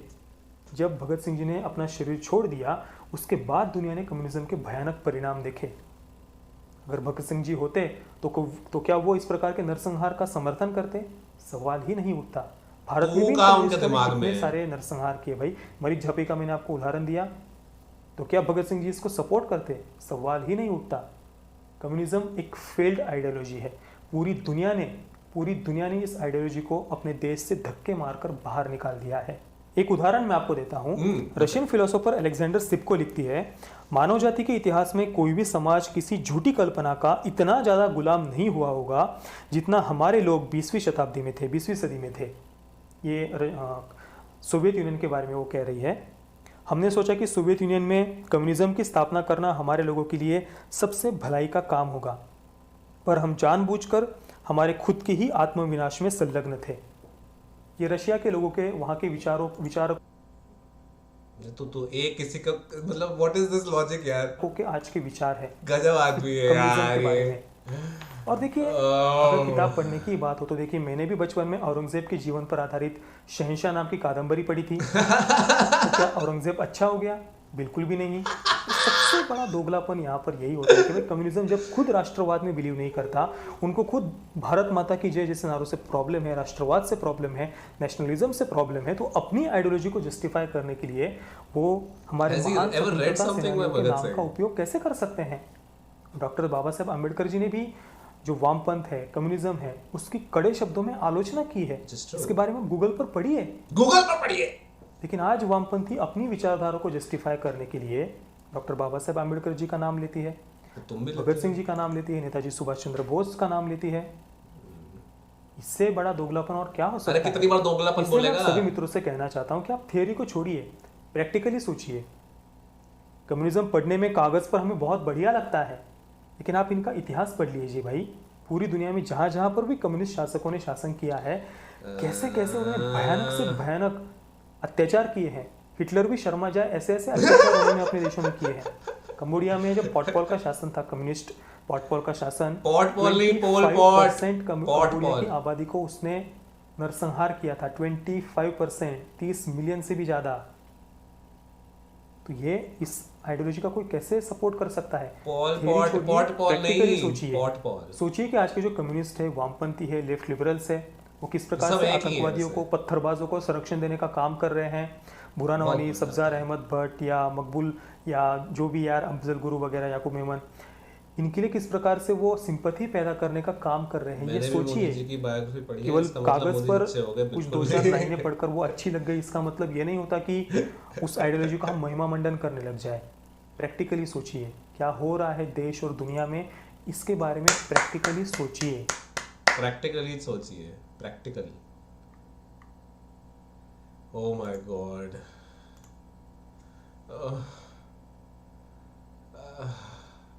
अरे पॉल पॉट नहीं, पॉटपॉल, उसका नाम पॉटपॉल था। किताब नहीं पढ़े उसकी? पॉटपॉल। Oh my god. Oh fuck.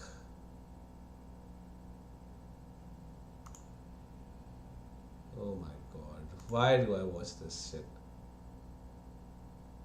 Why do I watch this shit? Oh no.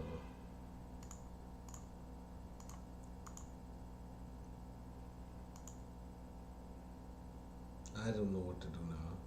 My mood is ruined. Is he talking about foot fetish in this movie? पैरों का आकर्षण? What the fuck is he talking about? My brother is deep into this and I was talking and I mentioned the stats of US creating food for 10 billion people and 8 billion women. My brother said something I hate him for. Gandhi Hatya anime? Anime? Anime. I'm guessing this is a Marathi play. Anime. Anime. क्यों की नथुराम गोडसे ने गांधी हत्या? Anime. That would be a weird anime.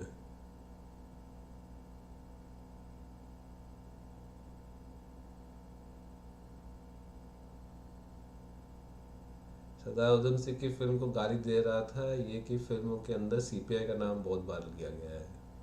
अरे यार ये बहुत annoying आदमी है यार, I literally can not stand him, fuck this guy, बहुत अनोइंग आदमी है।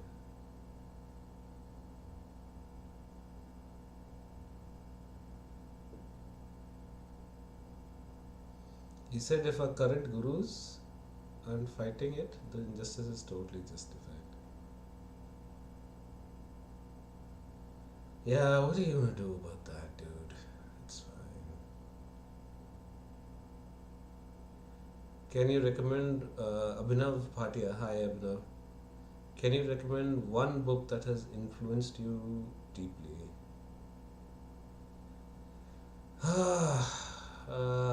Okay, I'm always at a loss when people ask me about recommendations and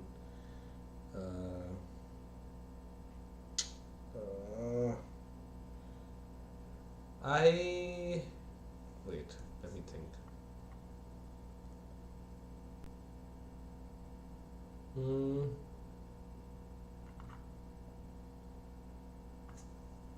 I really can't think of anything right now.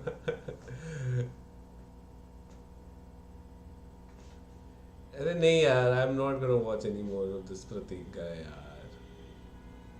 He's really fucking annoying.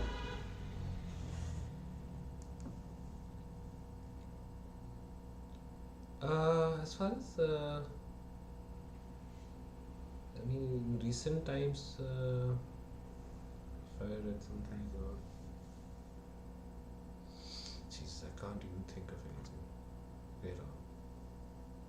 My brain is not working up enough. Wait a second, I will think of something and let you know.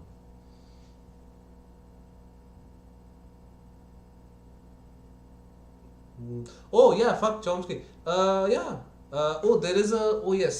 Oh yes. Okay, I will tell you.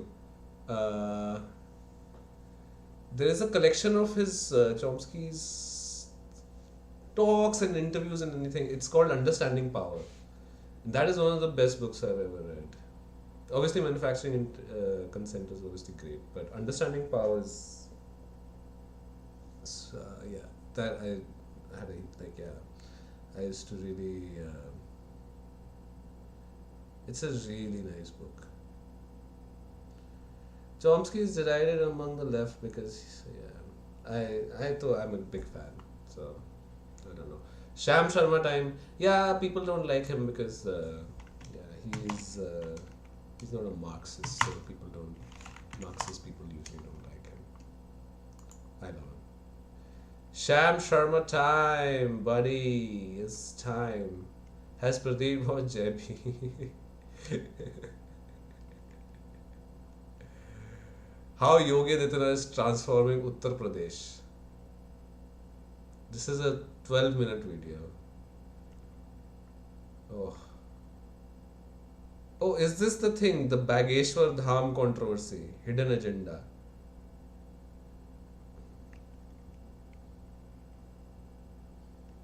Whatever floats your boat, dude. I am not here to convince you that someone is better than the other. I personally enjoy Chomsky a lot more. योगी वाला. आप जब उत्तर प्रदेश का नाम सुनते हैं तो शायद आपके दिमाग में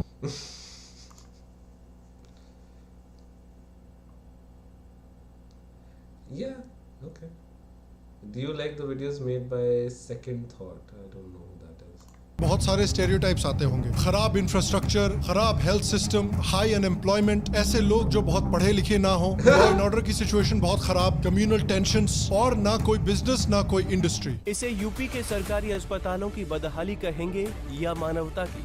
अस्पताल में महिला और कुतिया एक ही वार्ड में मां बनती हैं। चलिए आइए बनारस केस स्कूल। मरे वो जानवर रहते हैं, उनकी महक बहुत तेज आती है। Lawlessness continues, it seems, unabated in Uttar Pradesh. Widespread violence and clashes now being reported in several districts in UP.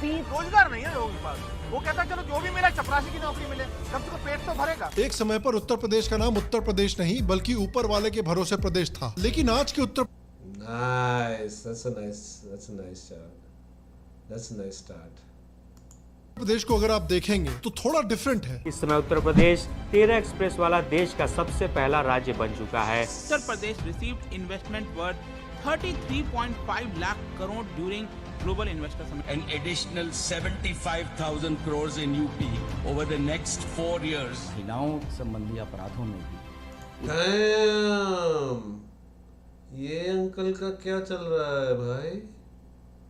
Hello भाई, what the fuck is up with this uncle's mustache? Uttar Pradesh का जो कन्विक्शन का rate है वो पूरे देश में number 1 का है। योगी आदित्यनाथ जी कह रहे हैं कि माफिया आउट और इन्वेस्टर इन। तो वही स्टेट जिसमें एक समय पर माफिया आउट, इन्वेस्टर इन, मतलब so different kind of mafia basically. जंगल राज चला करता था जिसको गुंडे और माफिया कंट्रोल किया करते थे। उसकी law and order situation, education, infrastructure, ये सब इतना कैसे इंप्रूव हुआ है। देखिए, ये यूपी गवर्नमेंट और योगी आदित्यनाथ की एक बहुत क्लियर हेडेड, डिटर्मिन्ड और लॉन्ग टर्म थिंकिंग का नतीजा है। तो आइए आज बात करते हैं कि उत्तर प्रदेश ने कैसे अपनी काया पलट की है।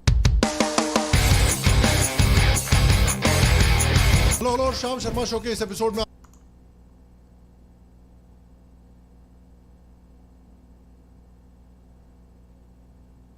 I think you should feature all the left channels you follow. भाई मैं किसको रीच दूंगा? मेरी खुद की रीच क्या है? आपका बहुत बहुत स्वागत है। मैं हूँ सेकुलरिज्म का सीईओ श्याम शर्मा और आप सबको एक सेकंड प्रणाम। आपको शायद याद ही होगा कि उत्तर प्रदेश की एक समय पे कितनी बुरी हालत हुआ करती थी। इसको जंगल राज कहा जाता था। यही है मायावती जी का जंगल राज। करप्शन इतनी बुरी थी, पुलिस के ऊपर इतनी बुरी तरह से पॉलिटिशियंस का कंट्रोल था कि पुलिस का इस्तेमाल जर्नलिस्ट को परेशान करने में किया जाता था। A journalist who posted on Facebook about a UP minister's illegal activities burnt alive by policemen during a raid on his house. Another journalist who exposed dubious land deals tied to a motorcycle dragged several meters and then beaten. No arrests have been made in either case. The minister concerned hasn't even been questioned. Caste based politics पे पूरा state चलता था और ये caste based divide and rule policy police पर भी इस्तेमाल की जाती थी। अलग अलग माफिया का गवर्नमेंट पे इतना इन्फ्लुएंस था कि जो गवर्नमेंट ऑफिसर्स इस माफिया को इन्वेस्टिगेट करते थे उनकी नौकरी चली जाती थी। Greater Noida SDM Durga Shakti Nagpal, who had in the past few weeks started a campaign against the sand mining mafia, has been suspended. UP के टॉप पुलिस ऑफिसर्स अपनी नौकरी छोड़ते थे ये कह के कि यूपी की टॉप पॉलिटिकल लीडरशिप पूरी तरह से करप्ट है। यूपी उस तरह के जंगल राज से काफी डिफरेंट दिखता है। तो इस काया पलट के एक पहलू को ठीक से देखते हैं। पहला पहलू है इंफ्रास्ट्रक्चर। आपको तो पता ही है कि यूपी बिहार जैसे स्टेट्स की एक इमेज थी कि भाई इनमें इंफ्रास्ट्रक्चर नाम की कोई चीज ही नहीं है। इन स्टेट्स की सड़कों पे गाड़ी चलाना मतलब चांद की सतह पे गाड़ी चलाना। लेकिन योगी आदित्यनाथ की गवर्नमेंट का पहला बड़ा फोकस रहा है इंफ्रास्ट्रक्चर डेवलपमेंट पे। एकदम ऐसे दिखता सारा यूपी ऐसे ही है। और योगी जी खुद अपने हाथों से एक एक ईंटा लगा के सड़क बनाए हैं। कर हाईवेज और एक्सप्रेसवेज। एक समय पर जब इंफ्रास्ट्रक्चर की इतनी बुरी हालत थी उससे आज ये हालत है कि उत्तर प्रदेश में पूरे देश में से सबसे ज्यादा एक्सप्रेसवेज है। ऑलमोस्ट 3000 किलोमीटर से भी ज्यादा के एक्सप्रेसवेज बने हुए हैं। और इन एक्सप्रेसवेज का फायदा ये है कि जो ट्रैवलिंग टाइम है विद इन द स्टेट वो ड्रास्टिकली रिड्यूस हो, ताकि एक जगह पे मरने की जगह दूसरी जगह पे जाके बहुत जल्दी मर सकते हैं। Oh, I like Richard Wolff, and obviously used to really like Michael Brooks also a lot. R.I.P. And Graeber.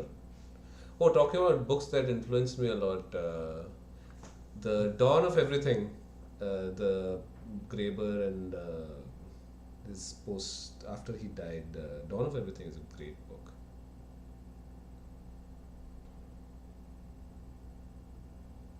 Dawn of Everything is very nice. But yeah, I really liked Michael Brooks also. I used to watch his show a lot. अरे नोएडा वाले भैया, we wish I used to live in Noida. हो जाता है और लोगों के businesses के महत्वपूर्ण पैसा और समय दोनों बचते हैं। दूसरा फोकस RRTS और एयरपोर्ट्स। तो गवर्नमेंट का फोकस ना सिर्फ लॉन्ग डिस्टेंस ट्रैवलिंग बल्कि इंटरसिटी ट्रैवलिंग में भी काफी focus. Oh God, let me pitch about Noida Metro. Government ने अनाउंस किया है कि यूपी के 12 शहरों में मेट्रो रेल डेवलप की जाएगी। उसके ऊपर से इन मेट्रो और RRTS प्रोजेक्ट्स में almost 3000। These things are literally just giveaways. Like there is no reason for 12.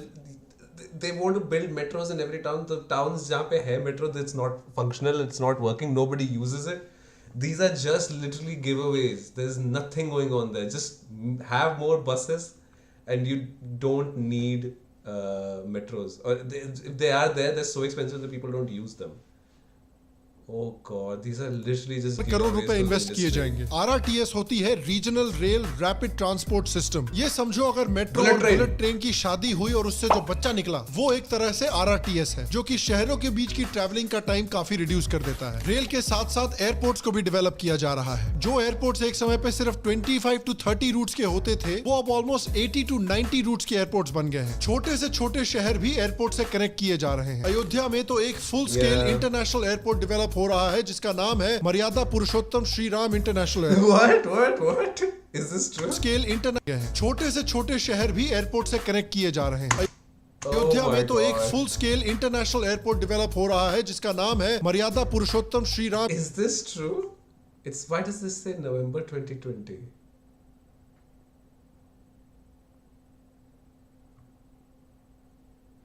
Not from UP, but I can say that the future of India will be bright if every state gets a CM like Yogi Adityanath. Yeah, maybe I will. Is this real? Is there going to be an airport called Maryada Purushottam?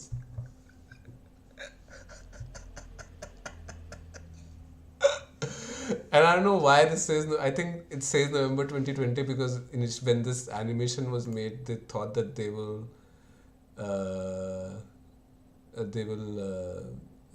get it ready by November 2020. International airport. अगला focus है government का Hindu religious places को develop करना और उसमें एक tourism economy develop करना।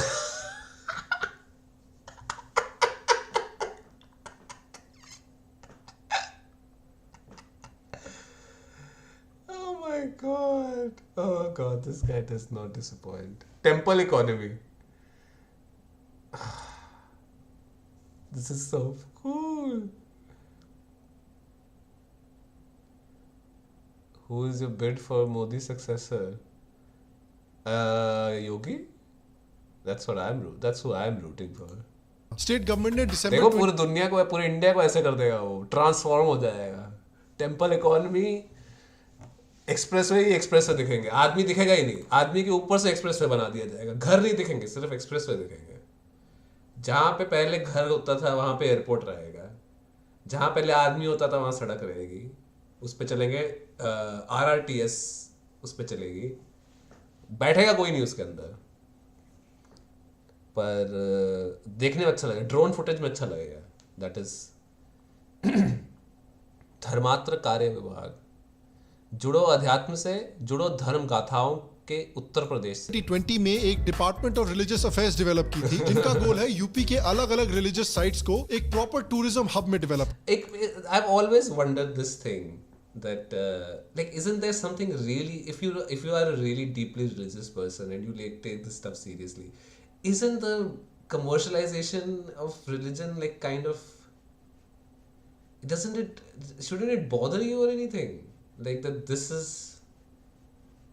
like, isn't it supposed to be like a deeply religious and spiritual feeling and experience, and the rampant commercialization of your religion in religious places, isn't that slightly insulting? Amit Shah to first lady.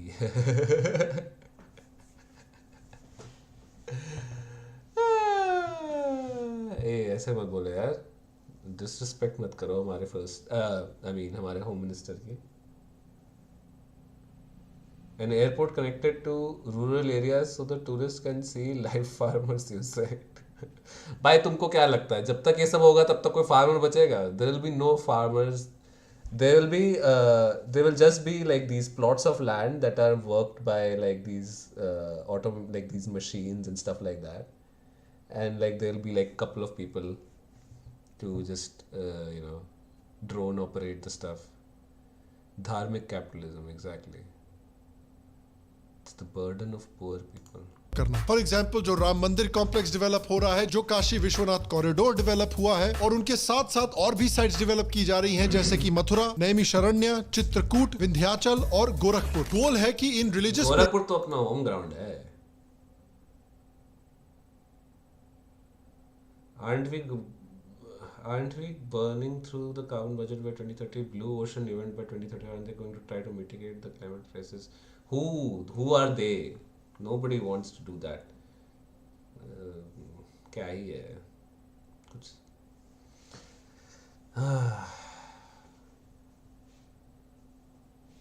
These people keep talking about renewable and stuff like that, but obviously nobody is really taking it that seriously.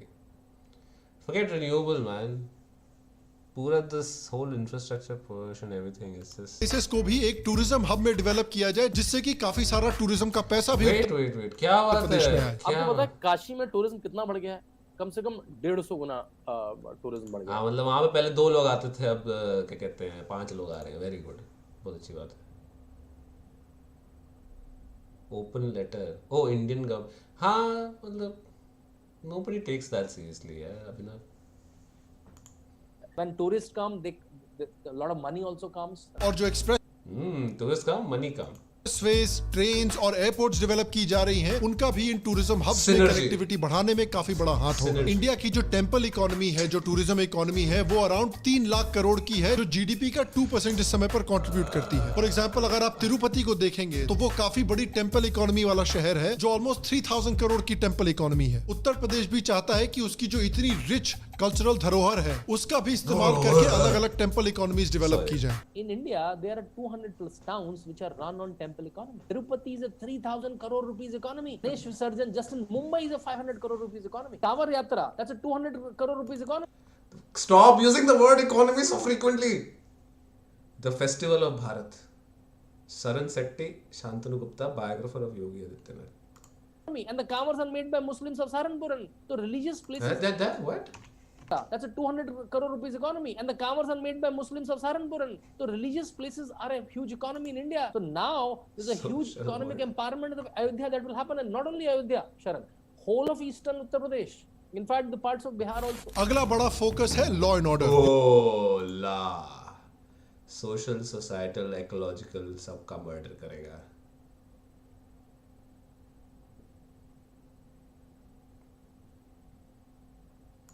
Yogi ji के आने के पहले उत्तर प्रदेश को basically पहले mafia, गुंडे और बाहुबली वगैरह लोग कंट्रोल करते थे, जिनको अलग अलग पॉलिटिकल पार्टी से सपोर्ट मिला करता था। हालत एक समय पर इतनी बुरी थी कि अमेज़न और फ्लिपकार्ट जैसी कंपनी सिर्फ 2-3 डिस्ट्रिक्ट्स में डिलीवरी करते थे, क्योंकि उनको पता था और डिस्ट्रिक्ट्स में जाएंगे तो गुंडे लूट लेंगे। अब इन सब चीजों को टारगेट करके योगी आदित्यनाथ की गवर्नमेंट ने बंद करवाया है। या तो इन गुंडों को अरेस्ट किया गया है, और जो गुंडे पुलिस पर अटैक करते हैं उनका एनकाउंटर किया जाता है। पुलिस ऑफिसर्स ने एक्सप्लेन किया है कि ये तो खुद ही आई एम सॉरी टू से मिस्टर प्रशांत कुमार, आप पुलिस वाले कम जल्लाद ज्यादा लगते हैं। Encounter economy, exactly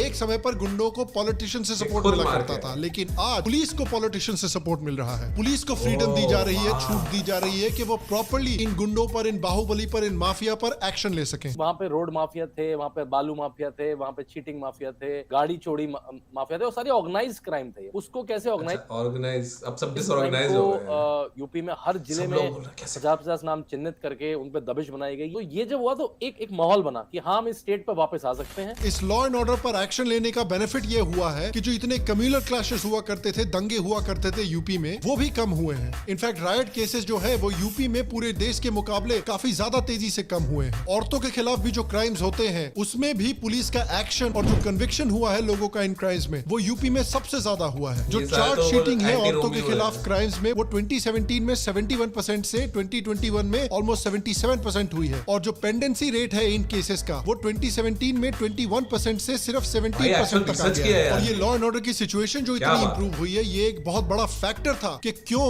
Yogi Adityanath को वापस लोगों ने दोबारा वोट किया है। लॉ एंड ऑर्डर जो गुंडा राज है वो क्या कम हुआ है कि और बढ़ गया है कि वैसे ही है जैसे का था?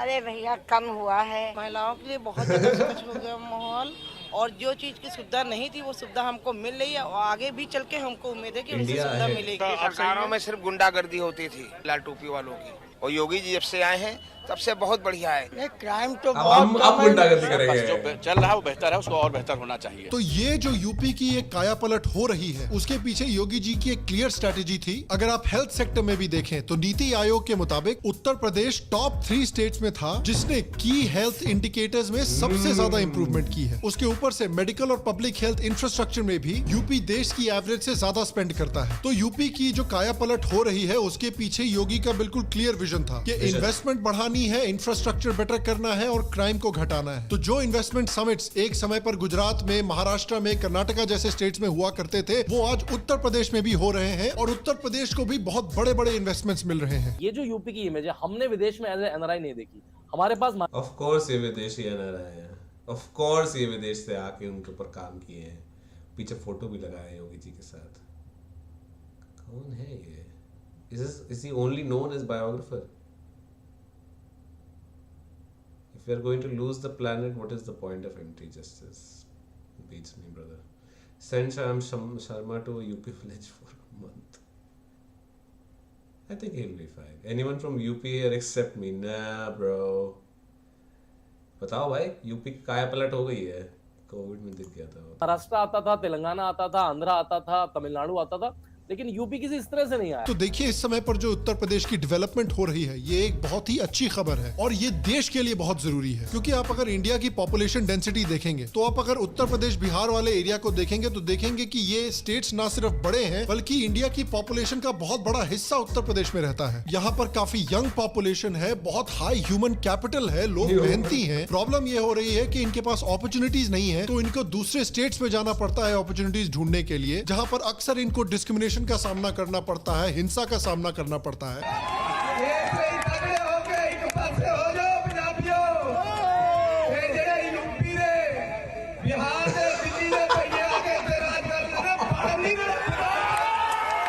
ये तो यूपी से ही है।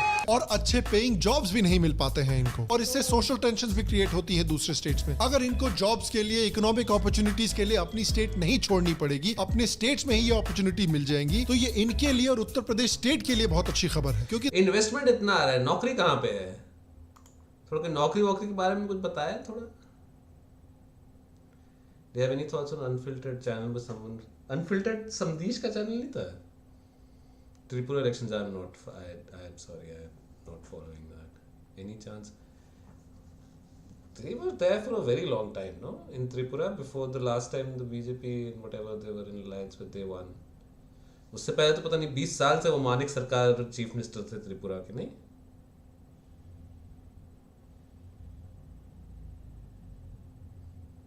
अपनी स्टेट में ही डिस्क्रिमिनेशन की opportunity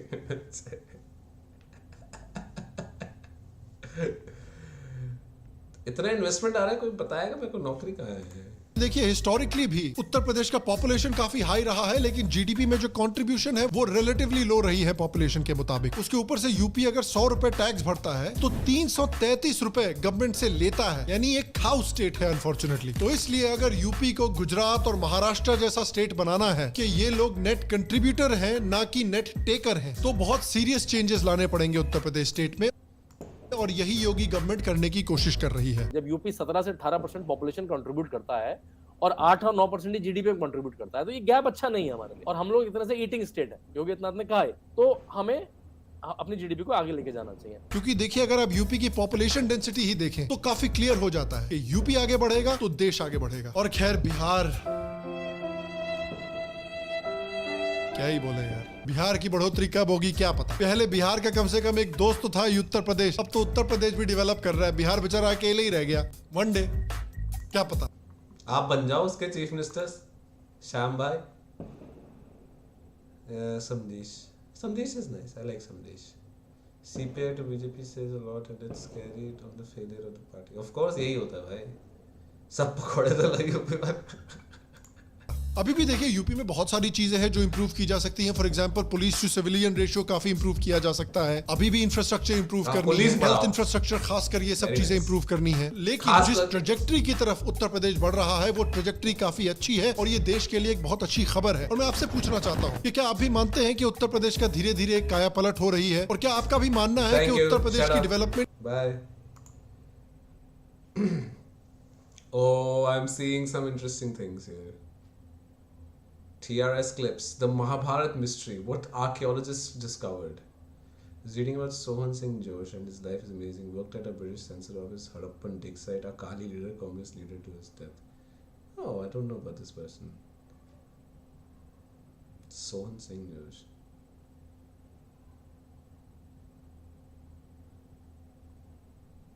I'm gonna go to TRS clips, my favorite. Welcome to TRS clip. Bhagavad Gita's guide to overcoming pain and suffering. Has he overcome pain and suffering? Beer bicep. Sham for the sham. I don't think I have much juice left, guys.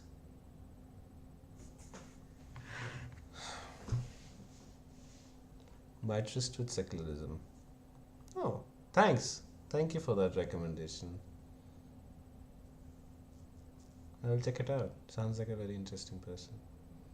State improve, अरे state mental state improve करना सबसे बड़ी important बात है. Mental state improve करना है, बाकी सब ठीक हो जाएगा. सब ठीक हो जाएगा. Dude, I don't know why I always come back to this guy.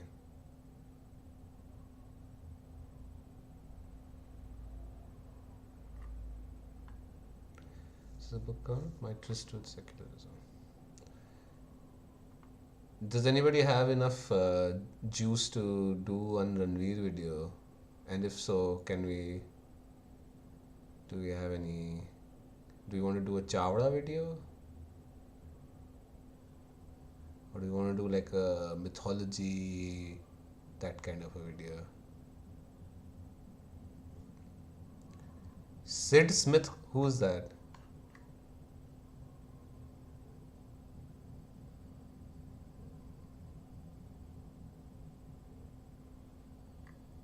Who is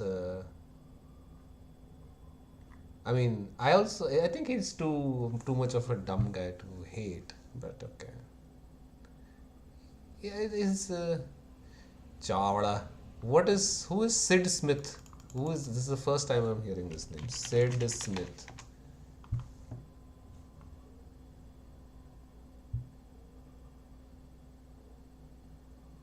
Why civilization die? How to enjoy? So this is a. This is a different kind of a. This is a different kind of a book video. Oh, got it. No, but this is a little bit too much for now. I will go back to this dumb shit.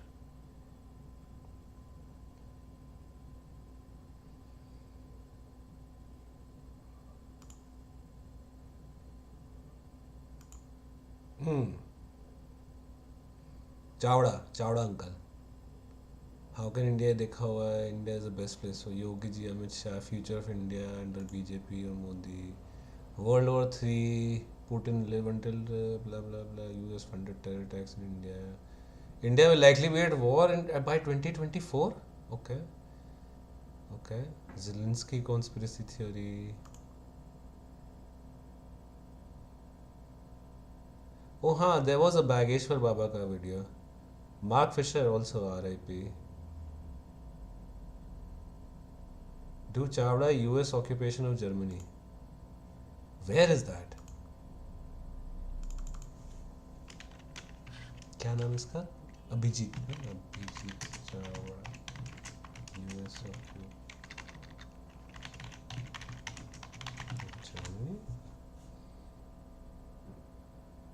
Oh, he has his own channel. What? This I did not know.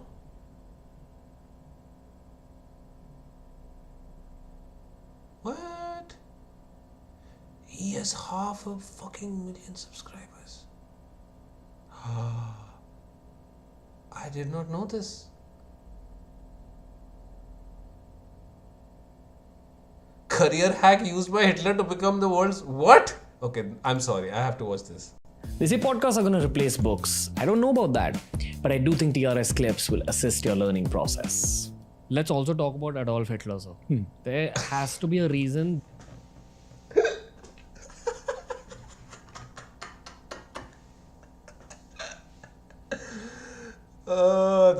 I'm sure I'm missing the context, like there was a conversation going on, but that just says she feels like such an interesting way to start the thing. Let's also talk about Adolf Hitler, please. This person rose to power I'm also strongly of the opinion that he was definitely an evil man.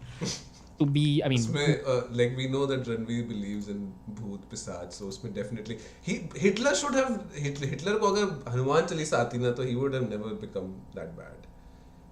He was just possessed by some Bhoot Pisach. Who isn't, honestly. Everybody has some evil in them, but yeah. But I do feel. Very nice, very nuanced take by Mr. Chawda. Career hack used by Hitler. I love this. What a title to video. Feel that the winners of war He was a hustler. write history. He hustled his way to the top. So I have always been curious about what the true history of Adolf Hitler is. And you're not going to hear this on an American podcast. You're only going to hear it on an Indian podcast. Let's talk about the neutral perspective. Taking away nothing from the atrocities committed by Adolf Hitler and the Nazis during World War II, I just want to touch upon the possibility of there being an alternative history that we're not taught in history books. And I think you're the right person. Alternative history books में नहीं पढ़ाई जाती है दोस्त. To ask this to, do you have a different, possibly controversial take on Adolf Hitler and his atrocities, or what we are taught in textbooks, based on your own research? Oh, actually, there were. If you look at the concentration camps, they could never have killed 6 million Jews. They never. You know, they were just work camps. It never happened. Or do you think that he's as bad as our textbooks portray him?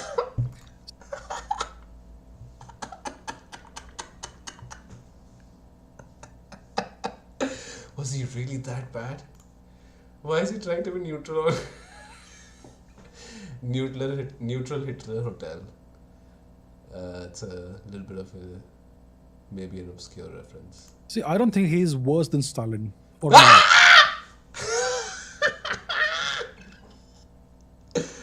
Oh, the unholy trinity of bad guys. Stalin ended up killing more people than Adolf Hitler. Mao Zedong killed way more people than Adolf Hitler. Winston Churchill killed more Indians than Adolf Hitler killed Jews. But we demonize Adolf Hitler, and we kind of, even in India, worship Winston Churchill because we're not taught the truth. There's always shades of grey, and it's not all black and white. Of course Hitler was evil. Of course he was a monster. But he was not the biggest monster. He was not the biggest shark in the pond. Churchill was worse. He was brutal. He was a Hinduphobe. He was an Indophobe. He killed so many. Hey, nice catch. Neutral Milk Hotel reference. Bengalis and he siphoned off the wheat that India was producing, which should have gone to Bengal, and he sent it to Greece. And Mao Zedong killed way more people later on during his career in China. Stalin killed way more people than Hitler, but we demonize Hitler. I'm not saying he's not that bad. Basically, we should not demonize Hitler, but he was small fry compared to these other people, actually. Right? So that's an interesting perspective we from India can see, and the West won't talk about it. My other perspective is that if Hitler had fought on the side of the US, today the Nazis would be the most stylish people in the world. Look at the uniforms, how stylish they are. I think it was Hugo Boss probably that designed the Nazi uniforms. Probably. Today that style is frowned upon because it evokes the Nazi era. But had Hitler allied with the US, today he would be regarded as some great hero. I love his nice vocal interjections. Winners always write history, and they portray things the way they want them to. We had Anuj Dhar on the Hindi podcast. You've also had him on your show, I believe, who's dedicated his entire life to studying Subhash Chandra Bose. And he spoke about how hiding Subhash Chandra Bose's life, as in telling the public that he's actually died, or even when we speak about Mahatma Gandhi, like we did on the last Hindi podcast. Mahatma Gandhi is celebrated, though he very likely committed a lot of wrongs that are not reported in India or the rest of the world. Why is this? According to you, it's because of geopolitical intentions. There are powerful people in powerful places that don't want the general public to know the truth about Mahatma Gandhi. Why are we talking about Hitler? Hitler se Gandhi kahan se aa gaya? What is happening? I really recommend you check out the Hindi podcast if you haven't already for more on this topic. But sir, I want to ask you that what post the war, okay? And of course we'll get Where is the to career events hack? and all that. Where is the career hack, by the way? I'm waiting patiently. Half of the video has gone by. Where is the career hack used by Hitler? I want to become successful in life. I want to become powerful in life. How do I see? How do I learn from Post the Hitler? war, why did they paint Hitler as badly as they did? Why has he become In the Luftwaffe, the face of the evil English channel. in human history? Wow. There has to be some geopolitical angle here as well. I like that. See, the world, the past The world 400-500 years has been dominated by a single category of people, White the Anglo-Saxons, White people. the English-speaking empire, so to say. The British Raj, the British Empire was clearly an empire. After World War II got over, the headquarters of the Anglo-Saxon Empire shifted from London to Washington DC, but the empire remained the same. So it's a single, today you call it a superpower, but it's nothing but an empire. They have their dominion all over the world. So the empire has never died. The empire still exists. And they dominate the narrative, and they dominate everything that we understand about the world. So because Hitler fought against their empire, that's why they have to portray him as an evil person. I'm not saying he was not evil. Of course he was evil. He killed 6 million Jews or whatever the number is. And Gypsies. But had he fought on their behalf, they would not have said the same thing. Because there are so many other dictators that they have worked with. You know, there's this saying, I think it was Henry Kissinger who said this, that guy may be a son of a bitch, but he's our son of a bitch. So we don't talk bad about our people, even though they might be doing the worst atrocities possible. Like Winston Churchill. Winston Churchill, for instance, and various other dictators in Africa, in South America, Latin America, and other parts of the world. Saddam Hussein was an American creature for the longest time, until the Americans felt that they had no more use for him. And then they went to war against him, and so on. So this pattern that happens again and again and again in this context. A big part of war is writing media narratives about the enemy. Propaganda is very, very important. Extremely. Where is the career hack? There is no career hack. Which is what we see with Zelensky and the whole Putin angle. See, media is just propaganda. Especially when it comes to Western Look at media. manufacturing they are consent over only repeating here. the state-approved perspective. The freedom of speech is okay as long as you say what they want you to say. Western media is very monochromatic. I'm talking about the English-speaking media, even the various countries that are now part of the US-led bloc. Germany is a US vassal state. It's under US occupation since World War II. Japan has been under US occupation since 1945. It is still under permanent US occupation. Same goes for South Korea and so on. So the perspectives you see there are the sanitized, state-approved perspectives. That's how it is. We don't realize that. We think there's freedom of speech and all that. No, that's not quite the case. Thanks for watching. Wait, there was no career hack. Did I miss it? How did Hitler become the world's most powerful? Most powerful what?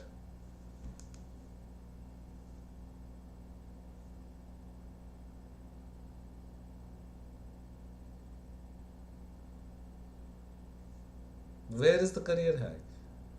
What happened? I need to know how to become like... I need to know how to become Hitler. No career hack. No fucking career hack. It's a fucking disappointment. What the hell?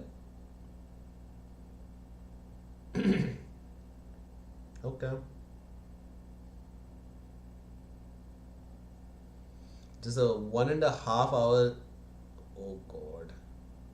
Ye to I can't watch.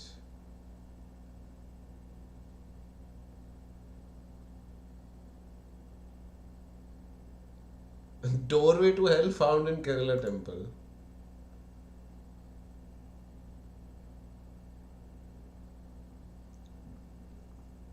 Here's something about the Black Panthers. Yeah, Fred Hampton forever. R.I.P.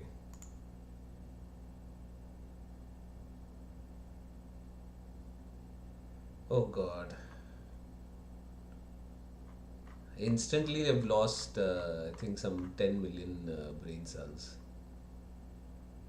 watching this one video.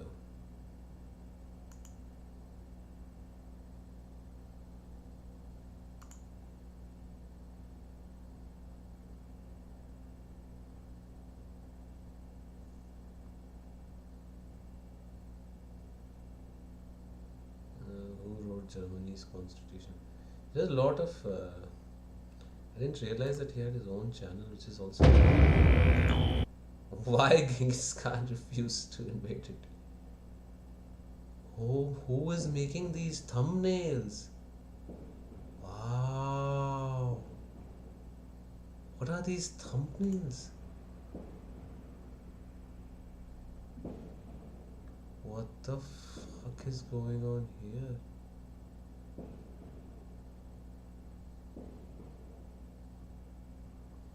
My fucking god. Asada Shakur. Asada Shakur was Tupac's aunt, right? Yeah, some stuff you could read. Angela Davis's books you can read. She's also very nice. The Bad Boy channel. No, dude, I'm not putting the Bad Boy channel in my search bar. Like, that is just not happening. I'm sorry.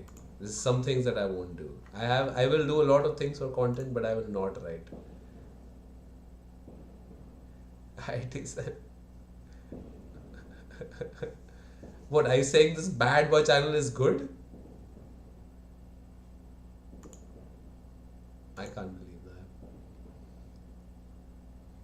What is the Bad Boy channel? Wait, now I have to see.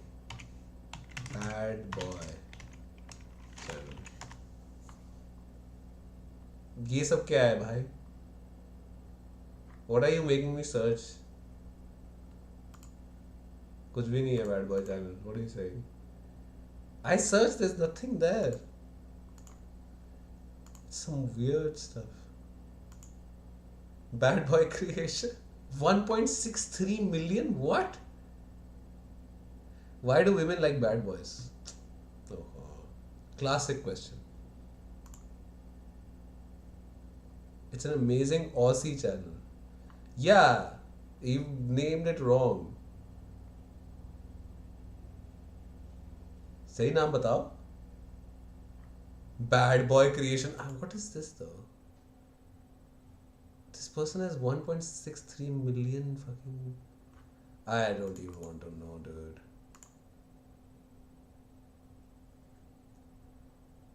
No, I am not searching anything.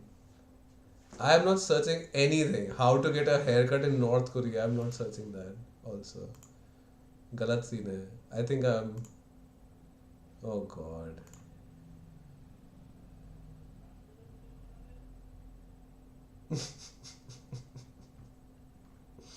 Okay, I will watch one more Chawda video.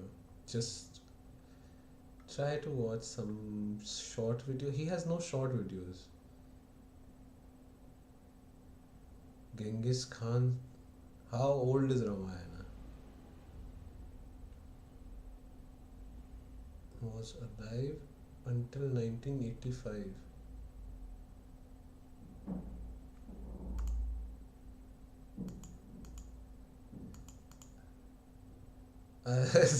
Yes, it's okay. We have all been through a lot today.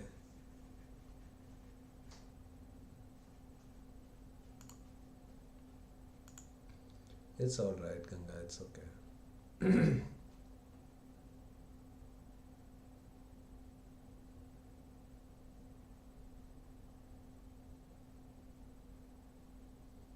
Ashoka the Great Tyrant.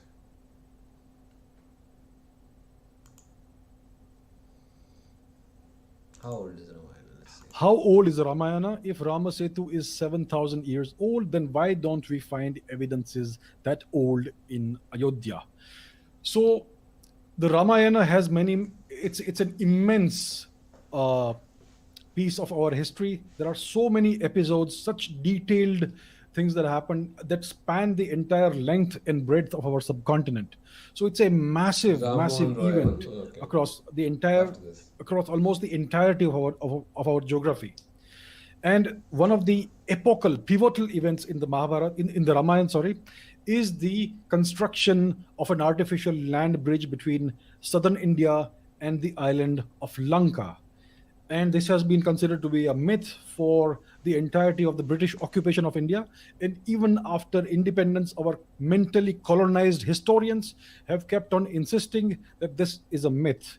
And unfortunately for their narrative, it is a couple of American universities that have recently discovered and proved that this land bridge, which is known as Adam's Bridge for some reason, which is actually Ramasetu, they have demonstrated that this land bridge, this land connection is man-made.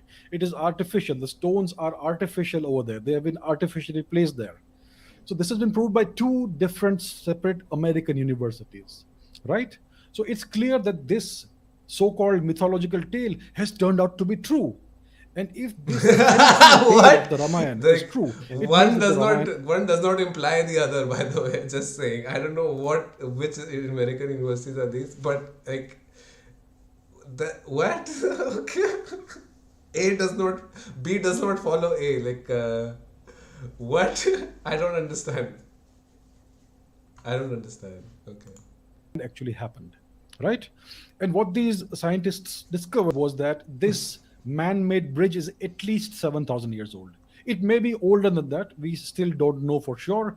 Our government and our historians, our archaeologists, our scientists have thus far not taken the initiative of going there and doing some dude. actual Abhijit, testing. you lead this expedition. Yeah, exactly. Akshay Kumar made a movie about it. No, but why? I think he should take the lead. And he should trying to don determine a the date scuba of this suit, dive land into- connection. So when we do this, when this is eventually done, we will have a better idea of when this land bridge was constructed.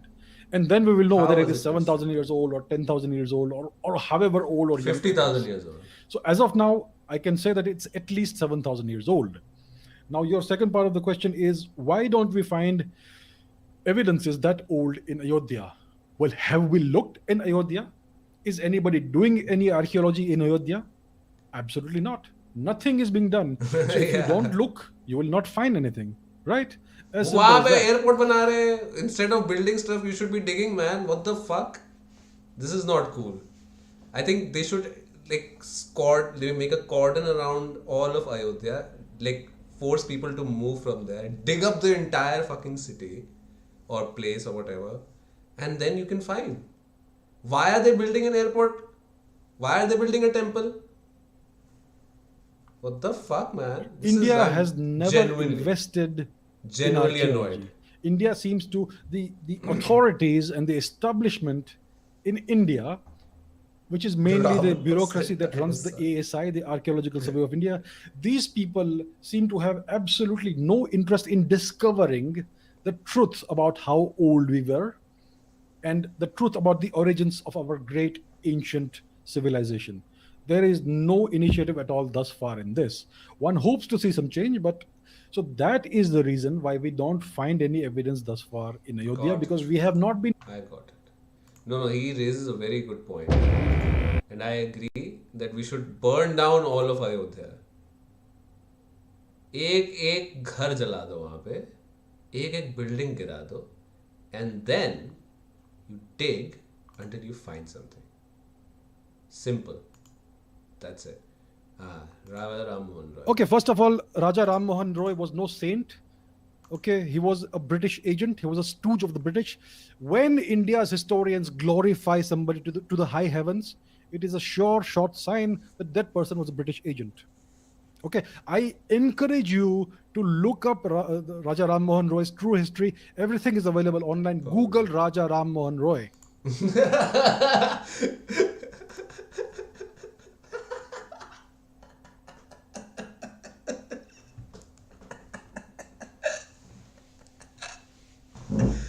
Oh, this is like a meme.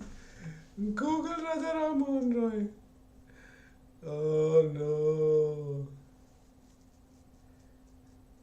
I studied in history class when I was in 7th. Raja Ram Mohan is taught with having some British, like Rajiv Dixit said it's fake, and in original Sati Pratha video would ask 7 different questions for different types of community.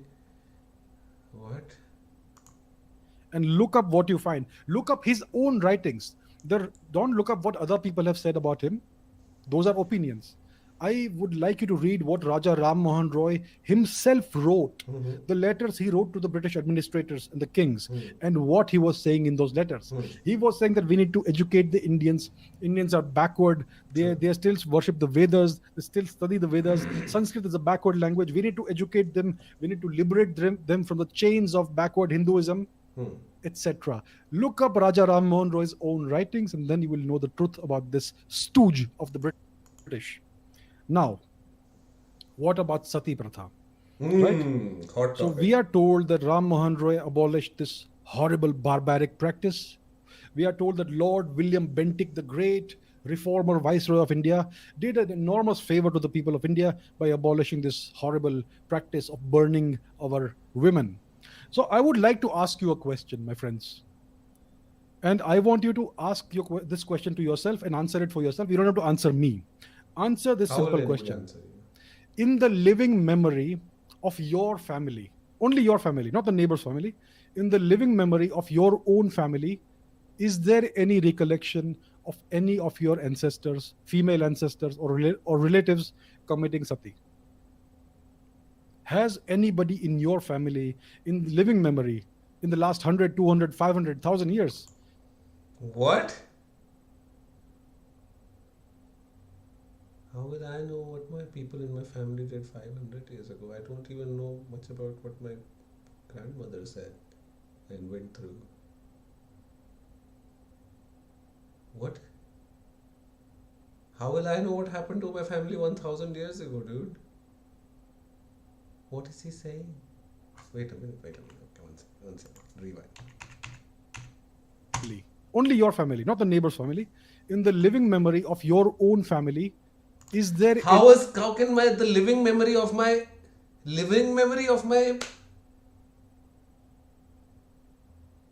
I am very confused. Living memory of 1,000 years?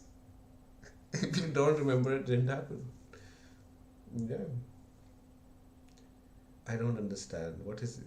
any recollection of any of your ancestors, female ancestors or relatives committing sati? I mean, no. I mean, I don't know about like 200, 300, 500 years ago, but I guess not in my Has lifetime. anybody in your family, in living memory, in the last 100, 200... Google Sati. Exactly. Google Sati. Oh no. 500,000 years. Has anyone ever committed sati? Has anybody... हाँ मतलब वो इसके लिए the burden of proof is for sati. It's like, do you ever remember anybody ever in your family ever in last 1,000 years ever getting burned? And then one stone one finds somewhere and they're like, सारा रामायण सही है, सब सही है. Wow. Yeah, they not the neighbor's family. Yeah, not the neighbor's family. Your family. Oh God. Abhijit, my man. I have asked this question to countless people, and the answer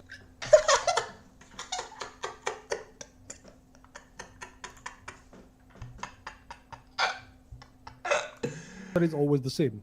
Not in my family. It's always somewhere else. It's in the textbooks. Now, who wrote?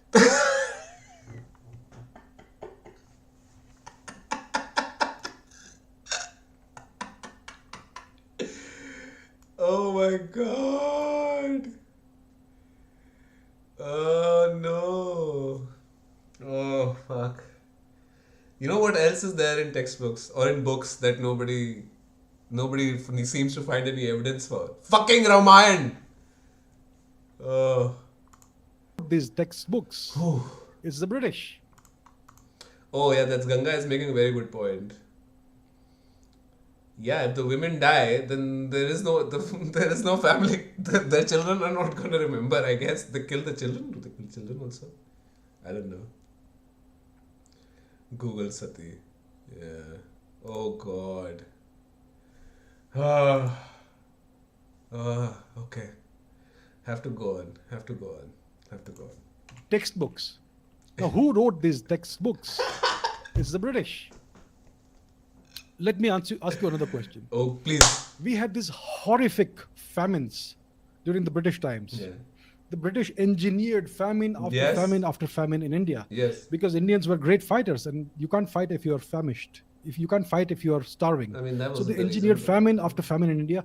Hundreds of millions of Indians died. I'm That's not true. kidding. It's not a small number. I know it's a horrific number. At conservative estimates, at least 100 million people died. You can just add up the numbers that you will find in history records. So if so many Indians died, why weren't there millions of cases of sati? Why? I mean, if sati was so widespread, it was such a horrible disease of the society, why weren't there millions of cases of sati during all these famines that took place? I mean, is there any answer to that? Here's one more example. What?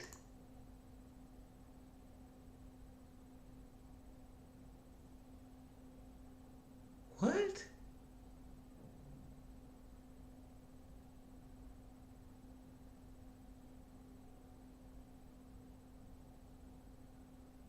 I am very confused.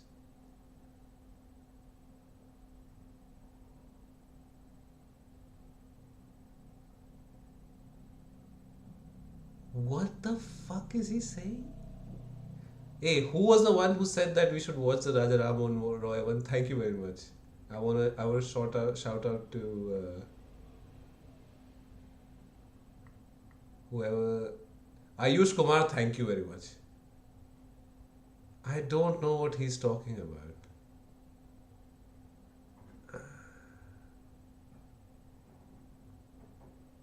I am from a Rajput family. No one has committed sati in my family. I used to glorify Ram Mohan Roy. एक तो पहली बात, who are these people who are glorifying? Who are these Ram Mohan Roy fans? Like, I mean, are there people who are going out there getting his face tattooed and on their bodies? Who are these Raja Ram Mohan Roy fans? Nobody gives a fuck about. He's the starting guy in the history book. Like, fuck him, Brahmo Samaj, blah blah blah. But who are these Ram Mohan Roy? I used to glorify Ram Mohan Roy. But sir, you opened my eyes. I am thankful to Gurudev Abhijit Chawda ji that this video is reaching to many of the Indians.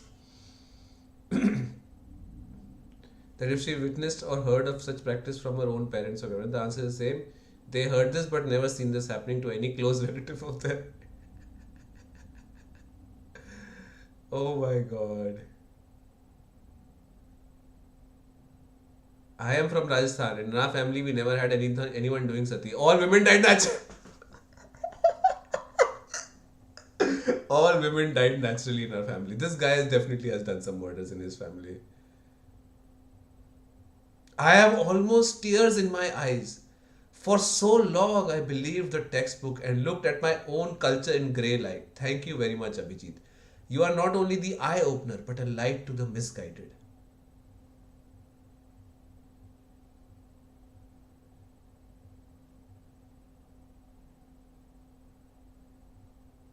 Respected sir, Ram Mohan was Bengali. I don't know much about what happened in other parts of India, but in Bengal of the day, sati was very much prevalent. Whether one be a 50-year-old lady or 12, blah blah blah blah blah.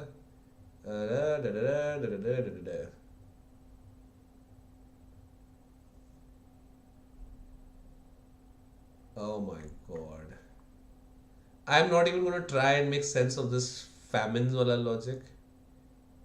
I am not going to understand. Have you seen that Bhagat Singh Jr. in a Quint video? Dude, तुम लोग बहुत ज़्यादा content consume करते हो, मेरे से मत पूछो ये सब. I have not seen that. One of the great... I don't know anything about it. Nothing in that sentence makes much sense to me. I'm sorry, Ganga. Why would you want to slap him? He's so nice. He's so funny. Queens of recent times. Ahalya Bai Holkar. When she became a widow, she wanted to commit sati because she felt lost without her husband. So it was an optional thing. Some people would do it, and she was strongly dissuaded by her father-in-law, the father of her husband. He said, "Do not do it. I will not allow you to take such a step." So she listened to him, and she went on to become one of the greatest and saintliest queens of the past recent memory in India. So once again, you have an example of one individual who wants to leave the world in this manner, and she is dissuaded by her family member, by her father-in-law from doing it. So it is the opposite of what people say. No one was forcing anybody to commit sati. You may have one or two random cases here and there. No, and those dude, are then nobody in my family for 1,000 years has seen it. What are you saying? No, random one or spread two? everywhere as if it is the norm and not the exception. This atrocity literature of sati, it's called atrocity literature. It was popularized by British missionaries who came to India with a singular intention to destroy Indian culture and convert everybody to their foreign religion. No women committed sati during famines because they didn't even have money to perform reserved rites for a single person. Oh yeah, I was actually thinking about Ram Ke Naam. Usme there is Ram Ke Naam mein to there is a scene about a modern day sati that happened in Rajasthan, if I remember correctly. Would Ram Ke Naam? That's a very nice movie also. I like Ram Ke Naam. So to do that, they had to weaken the foundations of Indians' culture, and they had to portray India's culture as barbaric and primitive and backward.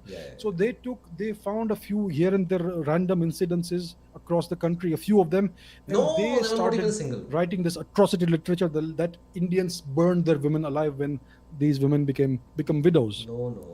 And the thing is this: in India, self-immolation is an ancient practice. It is usually an act of protest, or it is an act like that Tibetan monk did. That's on the cover of the first Rage Against the Machine album. Act of penance, and this is spread throughout the dharmic world, not just in India. In the 1960s, there was this famous Vietnamese monk who burned himself alive. Oh yeah, sorry, not Vietnamese. Who self-immolated. Yeah, this is the guy. Because in order to protest the forcible Christianization of his country. So this happened in Vietnam. It is a man. You will see many instances of men in India self-immolating in protest or in during the Mandal penance. Okay, I can give examples. I will not go into that right now. And such practices were spread throughout the ancient Indo-European world. So this popular notion that Indians practice this horrible. Oh yeah, Sita didn't burn herself. She was supposed to walk through fire, Agni Pariksha, to see, still check that she was, please don't get offended, she was not a hoe. So she had to walk through fire to prove that she was, yes, I'm not a hoe, I'm still as chaste as I was. And then she did the most badass thing, which is like, fuck you. And then she's like, I passed the hoe test, and now I'm going to go and live in the jungle with my kids. Yeah, during the Mandal Commission protests. Lot of upper caste, there was more than one case of people burning themselves. Guys, boys, young men burning themselves, I think. Sita was not influenced by the Brits, unfortunately, no. This horrible practice, it is an invention, a creation of Western missionaries in order to malign India's culture and in order to weaken the foundations of India's culture. This is the common thread that runs through all of this bullshit, is that nobody is trying to argue that everything is think of in present terms. It's like, yeah, this is done for making us look bad. This is what I don't even get. It's like, why are you so concerned about these things? I don't understand. There are far more other things to be worried about than what these guys are worried about. Oh my god. This was quite a roller coaster of a stream. We started with watching Nero's guests and ended with whatever the fuck this is.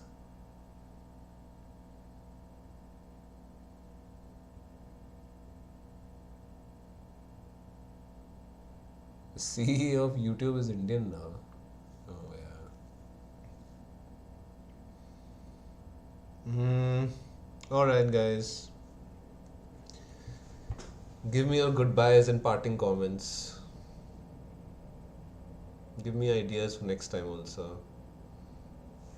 Okay, I'm going to do another poll just because I enjoyed doing it, the first one. Should we watch Ram Ke Naam? Should we watch Ram Ke Naam next time? Okay, poll is up. Love saying that. Poll is up, guys. There's only 4 people watching, so I don't know what. Hey, 69 views.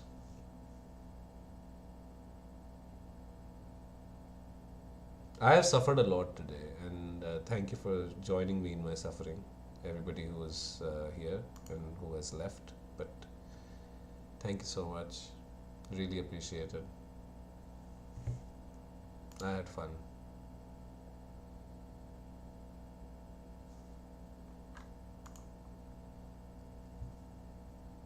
Hey, why are all my polls stuck at 50-50? You don't see the poll? It's there, dude. I have not ended it. It's there.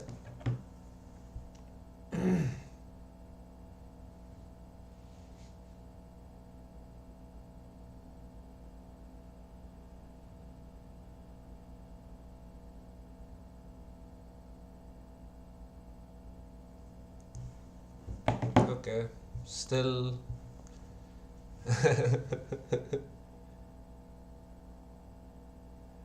Yeah, that Bad Boy TV was very weird. Okay, if not Ram ke naam. Wait, I don't know how to wait. I'm sorry, Fermi Paradox, that you can't see, but I can see it.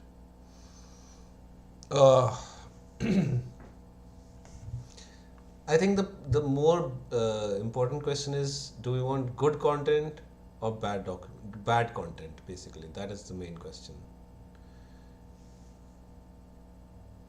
Thanks, Emil, for sharing the documentary for hours. No problem. As long as somebody learned something today, it's a win. And I think we all learned that Radha Ram Mohan Roy was a piece of shit. There was never any Sati, and Abhijit Chawla is one giant moron.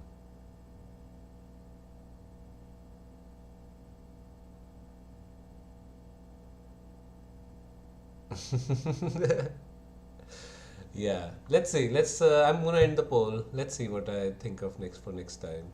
Maybe we can do a mix of what we did today. Maybe do a little bit of good content, a little bit of shit content, Yeah. Okay.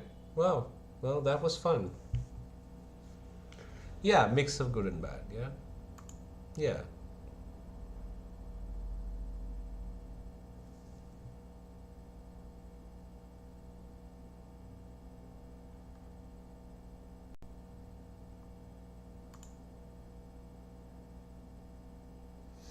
Alright then, we will do some serious and funny content next time as well. This was great. Thank you for everybody who showed up, and wherever you are, in whatever time zone you are, good night or good morning or whatever it is. It's pretty late here. I'll go sleep now. Anyways, the final solution better than BBC talk. BBC documentary तो नहीं देख सकते हैं. Please stop giving Borade views. Oh no, I'm never gonna watch any of his videos. Sure, give me a music rack. Hit me with a music rack. Yeah, actually that's actually a good idea. Why don't I end the stream with the songs? Like a nice music, some nice music would be. Okay, what is this? Is this another one of those things that I will put in my YouTube and it will give me weird recommendations, Ganga? This better not be... Oh, okay. This sounds fine. Yeah, that sounds like a Turkish name. Okay.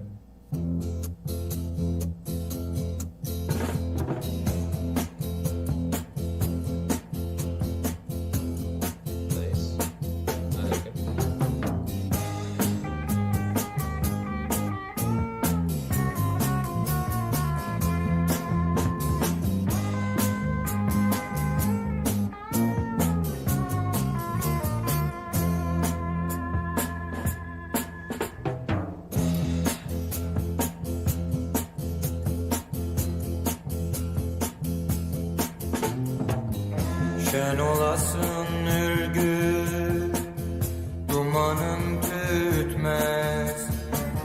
Şen olasın ürgü, dumanın tütmez. Fırat'ım acemi, konağı tutmaz. Fırat'ım acemi,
Kıratımın sekişinden bilmişler.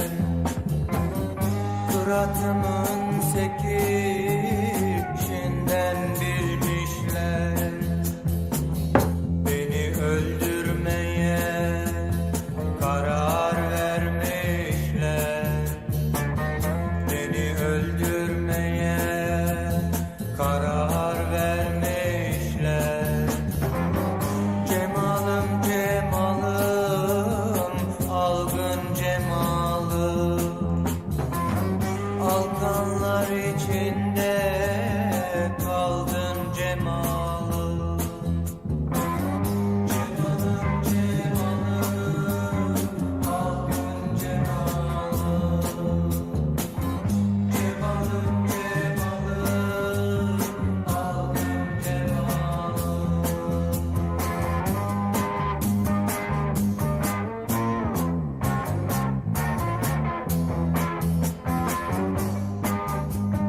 But the bass player.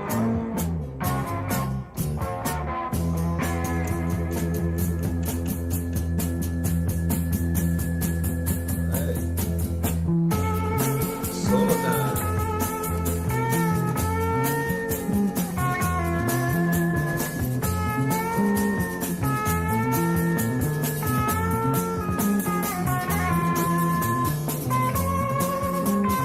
What the hell is happening with the bass?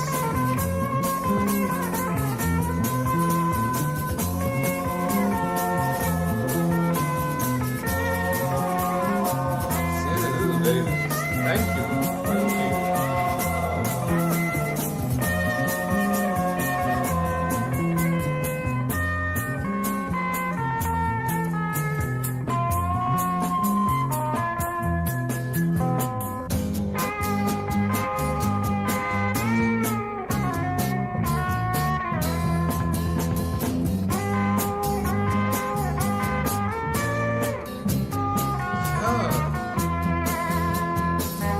This guy is going wild on the bass.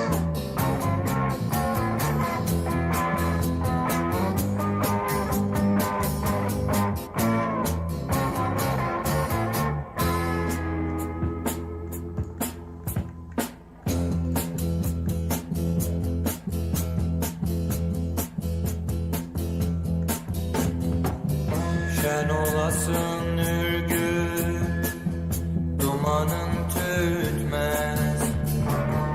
Şen olasın ürgü, dumanın tütmez. Kıratım acemi, konağı tutmaz. Kıratım acemi, konağı tutmaz. Oğlun da pek küçük, yerini tutmaz.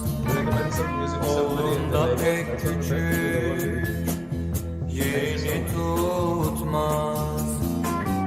Cemalın cemalın, algın cemalın, alkanlar içinde kaldın cemalın. Oh, the Porcupine Tree fan is promoted.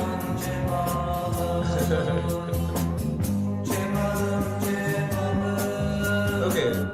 Okay, I'm gonna do next stream. I'm gonna start with a song and end with a recommendation from someone in chat. This is a new thing that we're gonna do next time. Start with a song, finish with a song. You know.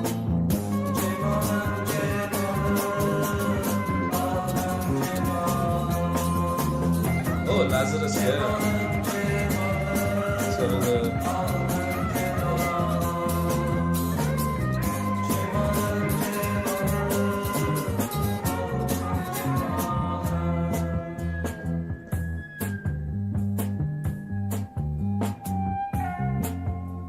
Hey, Radiohead, my favorite.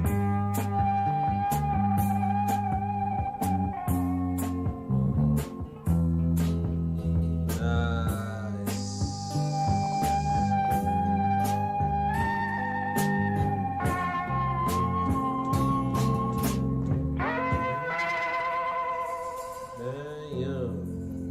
R.I.P. Chris Cornell.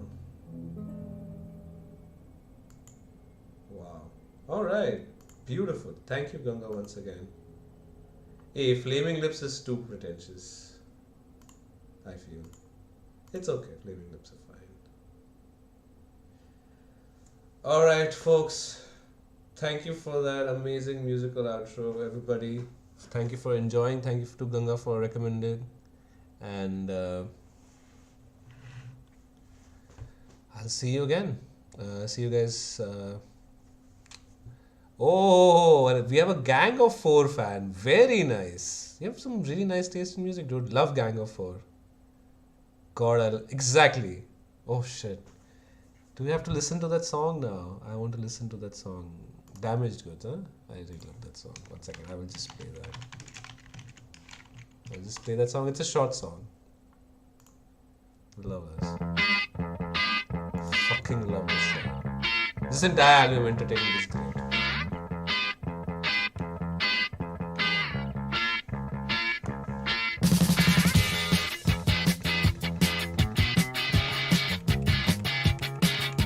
Yeah, they were very influenced by like the 70s and the Situationists and all that stuff. Aside from Leeds.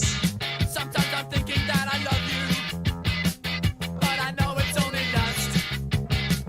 Your kiss so sweet, your sweat so sour.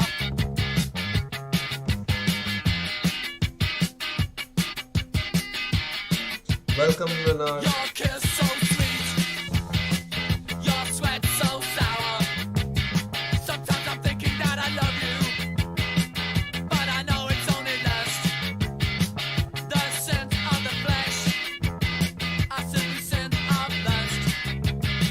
Sweat's running down your back, sweat's running down your neck. Heated couplings in the sun, or is that untrue? Colder couplings in the night. Never saw your body. Your kiss so sweet, your sweat so sour. Sometimes I'm thinking that I love you, Never heard of it. but I know it's only lust. The change will do you good, I always do it would. You know the change will do you good, you know the change will do you good.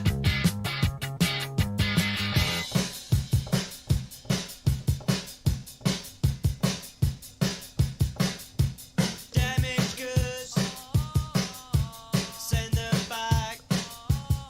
I can't work, Yeah, it's good to have a Nirvana phase. Everybody should go through a Nirvana phase. open the till. Give me the change you said would do me good. Refund the cost. You said you're cheap, but you're so much. Your sweat so sour. Sometimes I'm thinking that I love you, but I know it's only lust. Early. The change will do you First good. album. There's a good song in there. You know the change will do you good. You know the change will do you good. Just listen to the bass in this song.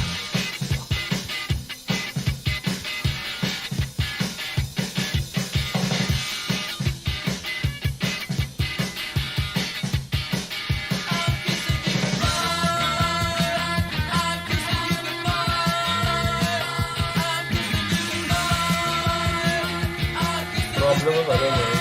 Okay, I'll check it out.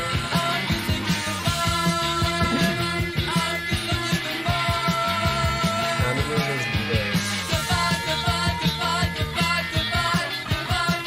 Yeah, something in the way used किया था ना? In the back, I've not seen the background, but I think there is something in the way. That's also a very nice song. Okay, wow, this has become a music stream now. This is definitely going to be flagged by YouTube when it gets uploaded. So I think I will have to like trim this segment off. But anyways, okay, guys. Oh wow, it's 12. Okay, this is it. Say your goodbyes. Stay safe. Have fun. Love and respect each other and everyone around you. Peace.